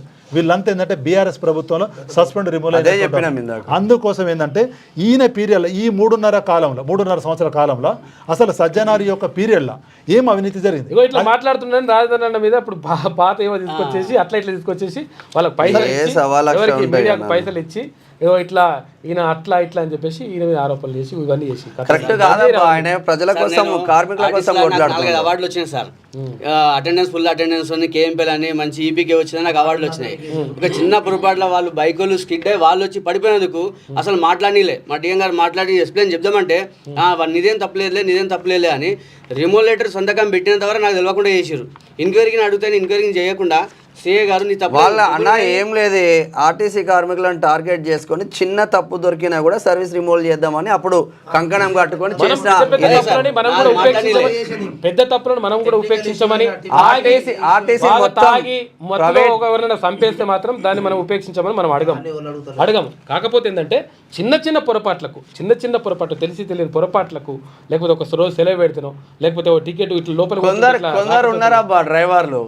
మొన్న అంతేందుకు కొందరు డ్రైవర్లు ఉన్నారు స్టిల్, ఇక వాళ్ళ ముందు టైర్ పోయిందంటే వెనక టైర్ చూడరు, ముందు టైర్ పోయిందంటే చాలు. అన్న ఇప్పుడు నేను కూడా అంటున్నా, వాళ్ళు కనుక ఇప్పుడు డంకండ్ పొజిషన్లో లాక్ షీట్ తీసుకొని పోయి వాళ్ళు బస్సు ఎక్కి స్టీరింగ్ మీద నడుపుతుండగా మధ్యలో ఈ టీటీఎల్ ఇంకా వేరే వాళ్ళు బ్రీత్ అనలైజర్ మిషన్ పెట్టి చెక్ చేస్తే వాళ్ళకి కనుక ఆల్కహాల్ పర్సెంట్ ఎబో 30% అయితే వాళ్ళకి మీరు నౌకరు ఇవ్వకండి అవసరం. అటువంటి వాళ్ళకు మేము ఎందుకంటే మరీ దారుణంగా ఉన్న సపోర్ట్ ఏం చేస్తలేం. కాకపోతే ఇప్పుడు చిన్న పొరపాట్లకు వాళ్ళని బలి చేస్తే వాళ్ళ జీవితాలు మొత్తం 420 మంది వచ్చారు. కానీ ఇప్పుడు అన్న ఇప్పుడు దాదాపు 300 చిల్లర ఉన్నారు. ఇప్పుడు అన్న ఇప్పుడు ఒకటి ఈ క్యూ న్యూస్ ద్వారా ప్రభుత్వానికి నేను ఒక అప్పీల్ చేస్తున్నా, ఏంటంటే ఇదంతా పాత ప్రభుత్వంలో ఉద్యోగం కోల్పోయిన దయచేసి ఏంటంటే పెద్ద మనసుతోని ఒక్క ఛాన్స్ ఇచ్చి అది స్మాల్ మిస్టేకా బిగ్ మిస్టేక్ అనేటువంటిది ఒక కంపారిజన్ లేకుండా ఒక్కసారి వీళ్ళందరినీ ఉరిశిక్ష కూడా చివరి కోరిక ఇండియాలో ఉంది, అదొకటి ఇవ్వాలని చెప్పి రిక్వెస్ట్ చేస్తున్నాం మా ఆర్టీసీ కార్మికులందరూ. ఇంకోటి ఏంటంటే మేము మొన్న బీసీ రాజకీయ యుద్ధ బేరికి మేము హన్మకొండకు వచ్చినాం. దానిలో కూడా కొన్ని మాకు తెలియని విషయాలు ఏం తెలిసినాయంటే ఈ బీసీ కులగన్ అనేటువంటి సర్వే వాళ్ళు ఏ విధంగా చేసినారని, ఇప్పుడు 57-56% ఉన్నటువంటి బీసీలను వాళ్ళని ఏ విధంగా 42% తీసుకు దాన్ని మళ్ళొక్కసారి పునఃసమీక్ష ఏంటంటే కరెక్ట్ బీసీ కులగన సర్వే జరగాలని కూడా నేను గవర్నమెంట్కి ఒక అప్పీల్ చేయడం జరుగుతున్నది. మీరు ఉండండి అన్న, చేద్దాం సపరేట్. ఇగో ఇది ఆర్టీసీ కార్మికుల బాధ. అదే అంట లైవ్ నడుస్తుంది ఇప్పుడు, లైవ్ అయిపోయిన తర్వాత వస్తారు. మాట్లాడదాం, చెప్దాం. గీత దాటొద్దు, సమస్యలుంటే పార్టీకి చెప్పండి, బహిరంగంగా మాట్లాడడం మంచిది కాదు. ముఖ్యమంత్రి రేవంత్ రెడ్డి హెచ్చరిక. స్థానిక ఎన్నికలు ప్రతిష్టాత్మకం, పథకాలను ప్రజల్లోకి తీసుకెళ్ళండి. కాంగ్రెస్ ఎమ్మెల్యేలు ఎమ్మెల్సీలకు సీఎం దిశానిర్దేశం చేసిండు. మొత్తం మీద గీత దాటొద్దని చెప్తా ఉన్నారు. మరి గీత దాటుడు మంచిగా ఉన్నది కానీ మీరు ఉన్నాయి అమలు చేయండి. ఏ గీతం అర్థం కావట్లేదు. కింద పెట్టే రైట్ ప్యాన్ పెట్టి మళ్ళీ ప్యాన్ 10 రోజుల్లో గ్రూప్ 1 ఫలితాలు రాబోతుందంటే ఇక ఆర్థిక పరిస్థితి బాగా లేదు. ఆదాయ వ్యయాల మధ్య అంతరం ఎక్కువగా ఉంది. ఎమ్మెల్యేలు ఎమ్మెల్సీలకు ఆర్థిక మంత్రి బట్టి ప్రజెంటేషన్. మీరు సంపాదించుకోవడానికి మంచిగా ఉంటుంది కానీ ఆర్థికంగా ఇప్పుడు మంచిగా లేదు. లేదో కమిషన్ కూడా నడుస్తున్నట్టు ఇక ఆశలను దోచుకున్నారు. ఏజెంట్ల నమ్మక ద్రోహం, జీవితమంతా దాచుకున్న డబ్బు హుష్కాకి అయిందంట. అప్పులతో మరింత అగాధంలోకి అమెరికా నుంచి వచ్చిన వారి దీన గాథలు పాపం వాళ్ళు విధంగా ఏంటంటే తప్పే కానీ విషయం ఏంటంటే వాళ్ళు కాదు వీళ్ళు ఏజెంట్ ఉంటారు కదా 40-50 లక్షల రూపాయలు తీసుకుపోయి దొంగ కొడుకులు అడిగిన కరెక్టే అన్న. ఇప్పుడు అందరు మన బిడ్డలే కదా. ఇప్పుడు ఎంపీలు అక్కడ ధర్నాలు చేసిరు కదా, ఎంపీలకు లక్షల కోట్ల ఆస్తులు ఉన్నాయి కదా, వీళ్ళు ఎంతైతే నష్టపోయినా ఎంపీలు అందరూ ఓన్లీ ధర్నా చేసి ప్లకార్డులు పట్టుకొని ఇంటికి పోడేనా సంఖ్యలు వేసుకుంటారు. ఇక జాతీయ భద్రతకు ముఖ్యం డిపోటేషన్ పై అమెరికా ఎంబసీ చేసిన వ్యాఖ్య. అక్రమ వలసదారులకు సంఖ్యల్లా లోక్సభలో బగ్గుమన్న విపక్ష ఎంపీలు అమెరికా అక్కడ పెద్ద తప్పే, మన దగ్గర కాదు. బంగ్లాదేశ్ లో మళ్ళీ హింస, అవామీ లీగ్ నేతల ఇళ్లపై దాడులు, బంగా బంధు మ్యూజియానికి నిప్పు. కులగణన వర్గీకరణపై భారీ బహిరంగ సభలు. ఈ రెండింటిని ప్రజల్లోకి బలంగా తీసుకెళ్లాలని చెప్పేసి కాంగ్రెస్ నిర్ణయించిందట. ఢిల్లీలో కేసీ వేణుగోపాల్తో రేవంత్ రెడ్డి, భట్టి విక్రమార్క, మహేష్ కుమార్ గౌడ్, ఉత్తమ్ కుమార్ రెడ్డి భేటీ అవుతున్నారు. మీరు ఒకవేళ కులగణన తర్వాత వర్గీకరణపై భారీ బహిరంగ సభలు పెట్టుకుంటే అవాస్తు పాలవుతారు. దీన్ని సెట్ చేసినాక పెట్టుకుంటే మీకు మంచి పేరు వస్తుంది. ఆ విషయం గుర్తుపెట్టుకుంటే మంచిగా ఉంటుంది. ఇక వీసీల నియామక నిబంధనల మార్పు సమైక్య స్ఫూర్తికి విరుద్ధం. ఆ ప్రతిపాదనను ఉపసంహరించుకోవాలి. కేంద్ర విద్యాశాఖ మంత్రి ధర్మేంద్ర ప్రధాన్ కు కేటీఆర్ విజ్ఞప్తి. ఈనాడులో ఉన్నటువంటి ప్రధాన కథనాలు అయితే ఏమేమంటుందో చూద్దాం ఒకసారి.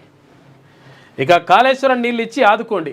కాళేశ్వరం నీళ్ళకే ఎక్కాలి పొక్కబడ్డాక. కాళేశ్వరం మొదటి ఫలితం ఎక్కడ అంటే సూర్యాపేటకే. కాళేశ్వరం మొదటి ఫలితం ఎక్కడ అంటే సిద్దిపేటకే. కాళేశ్వరం మొదటి ఫలితం ఎక్కడ అంటే నారాయణఖేడ్ ఉప ఎన్నికల్లో కాళేశ్వరం ఇంకా ఉందనే భ్రమించేటువంటి ప్రయత్నం చేస్తూ ఉంది. ఈమె భ్రమింపజేస్తూ ఉంది.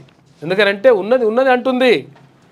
మొత్తం దానికి మొత్తం అది వాడికి రాలిన మట్టి పూలు 420 మంది రైతులు చచ్చిపోయినట.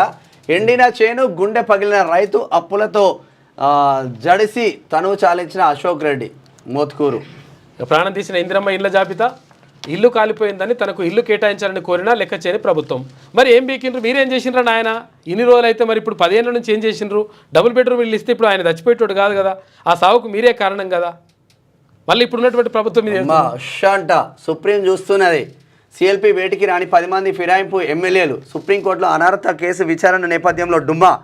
ఎంసీహెచ్ఆర్డి వరకు వచ్చి చాటుగా వెళ్ళిపోయిన ఇద్దరు. తెల్లం కాలే యాదయ్యలను పంపించేసిన కాంగ్రెస్. మరి కాంగ్రెస్ ఎందుకు పంపించేది? మీరే కండువలు కప్పిర్రు కదా అప్పుడు, మరి ఎందుకు రాని? ఏ లంగలు ఇప్పుడు ఈ పార్టీ ఫిరాయింపులను ప్రోత్సహించిండ్రు గతంలో, అంతేనా కదా? ఏ సన్యాసి చేసిండు ఇవి అన్ని కూడా. పార్టీ రాష్ట్రాల హక్కులు కాల రాయొద్దు అంటున్నారు కేటీఆర్. నిధులు లేవు, పనులు లేవు, ఆర్థిక స్థితి బాగాలేదు, ఇప్పట్లో ఇవ్వలేం. కాంగ్రెస్ ఎమ్మెల్యేలకు పార్టీ పెద్దలు జలకు. సిఎల్పిలో నిధుల కోసం ఎమ్మెల్యేల పట్టు. ఆ ఒకటి అడగొద్దంటూ సర్కార్ సంకేతాలు ఇచ్చిందని చెప్పేసి అంటున్నారు. మొత్తం అప్పులు చేసి పడేస్తుంది. మరి కాంగ్రెస్ ద్వంద్వ నీతి, కుల లెక్కలు 2 నాలుకలు. నాడు 1.13% తేడా తప్పే, నేడు 3.1% ఉన్న ఒప్పేనట. అమ్మా, రెవెన్యూ అక్రమాలపై అనిరుద్ రెడ్డి ఫిర్యాదు. సిఎల్పి భేటీకి ఫైళ్లు తీసుకొచ్చిన జడ్చర్ల ఎమ్మెల్యే. ఓ మంత్రి కబ్జాలపై డాక్యుమెంట్లని సమాచారం. ఆయనతో ప్రత్యేకంగా మాట్లాడిన దీపాదాస్. పటాన్చెరు సీలింగ్ భూమి కబ్జాపై ఫిర్యాదు. నేను పోయినా అడిగి కులగణనలో కాంగ్రెస్ కుట్ర. ఇక అశాస్త్రీయ సర్వే ఎంత మాత్రమూ చెల్లదని చెప్పేసి నమస్తే తెలంగాణతో వకలాభరణం కృష్ణ. సచివాలయంలోని నకిలీ ఉద్యోగులు. కుంపల్లి అంజయ్ అనే మరో నకిలీ ఉద్యోగి అరెస్టు. తహసీల్దార్గా ఫేక్ ఐడి కార్డ్, కార్పై స్టిక్కర్. వారం రోజుల వ్యవధిలోనే రెండో ఘటన. రికార్డు స్థాయికి విద్యుత్ డిమాండ్. ఒక్కరోజే 15,752 మెగావాట్లు నమోదైంది. ఉరేసుకున్న గురుకుల విద్యార్థిని. బాలానగర్ పాఠశాలలో ఘటన. జూన్ 1న ఎడ్ సెట్, జూన్ 11 నుంచి పిఈ సెట్ జరగబోతుంది. రాష్ట్రాల హక్కులు కాలు రాయొద్దని చెప్పేసి కేటీ రామారావు అంటున్నాడు. ఇప్పుడు గుర్తుకొచ్చింది ఆయనకు. అట్లా అంతే, ఎప్పుడైనా కానీ ఒక లెక్కకు వచ్చిన తర్వాతనే వస్తానన్నమాట అంతా కూడా. ఏది ఏమైనప్పటికీ 100% కులగణనకు సంబంధించి ఇప్పుడు ఈ షోకాతులు బీకాతులు ఇవన్నీ కూడా బంద్ చేసుకొని వాస్తవాలు గ్రహించి ఏం జరిగిందో తెలుసుకొని దానికి సంబంధించినటువంటి వివరాలు పూర్తిగా తెప్పించుకొని తర్వాత ఇక్కడ వార్డుల వారీగా, గ్రామాల వారీగా అసలు మొత్తం కులగణనకు సంబంధించి వివరాలు పబ్లిక్ డొమైన్లో పెట్టేస్తే నిజంగా అరే మంచిగా చేసినరా నాయన, ప్రభుత్వం అద్భుతంగా చేసిందని చెప్పేసి ప్రజలందరూ కూడా అనుకుంటారు. మీరు అట్లా కాకుండా కొంతమంది ప్రయోజనాల కోసం చేస్తే మెజారిటీ పబ్లిక్ అయినటువంటి బీసీలు, ఎస్సీలు, ఎస్టీలు, తర్వాత మెజారిటీ పబ్లిక్ అయినటువంటి అగ్రవర్ణ పేదలు ఎవరు ఉంటారే వాళ్ళు 100% మీకు దెబ్బ పెడతారు. ఎందుకనంటే మీకు అర్థమైతలేదు లెక్క. ఏమనుకుంటారంటే మేము ఇప్పుడు ఏదంటే ఆడిందే ఆట పాడిందే పాట అంటే కుదరదు లెక్క. ఎందుకంటే ప్రజాస్వామ్యంలో చివరకు ఎవరు నిర్ణయం తీసుకోవాలంటే ప్రజలే నిర్ణయం తీసుకుంటారు. రేపు మీరు ఉండాలన్నా ఊడిపోవాలనేది కూడా ప్రజలే నిర్ణయం తీసుకుంటారు. కాబట్టి క్లియర్గా ఆ లెక్కలు ఏవైతే ఉన్నాయో పబ్లిక్ డొమైన్లో పెట్టండి. వాటితో పాటు ఎవరైతే ఇంకా ఎన్విరేటర్లు వెళ్లకుండా కులగణన జరగలేదో ఆ జరిగినటువంటి వాళ్ళందరి వివరాలు తెప్పించుకొని కరెక్ట్గా పబ్లిక్ డొమైన్లో పెడితే ఇది తప్పు ఇది ఒప్పు అని చెప్పడానికి అవకాశం ఉంటుంది. అట్లా వేయకుండా మేము మంచిగానే చేసినామని చెప్పేసి అంత మూత పెట్టి ఇట్లా పట్టుకొని ఇట్లా పోతే 100% దెబ్బ పడుతుంది. ఈ విషయం గమనించకుండా ఇప్పుడు మనం ఏమంటున్నాము, కులగణన చేయడం మంచిదే అంటున్నాము, కులగణన గొప్ప విషయం అని కూడా గతంలో చాలాసార్లు కూడా చెప్పినాం. కానీ అందులో తప్పులు జరిగినవి సరిదిద్దుర్రా నాయన అంటే అట్టెట్లా అంటారని చెప్పేసి ఇట్లా అనుడు మాత్రం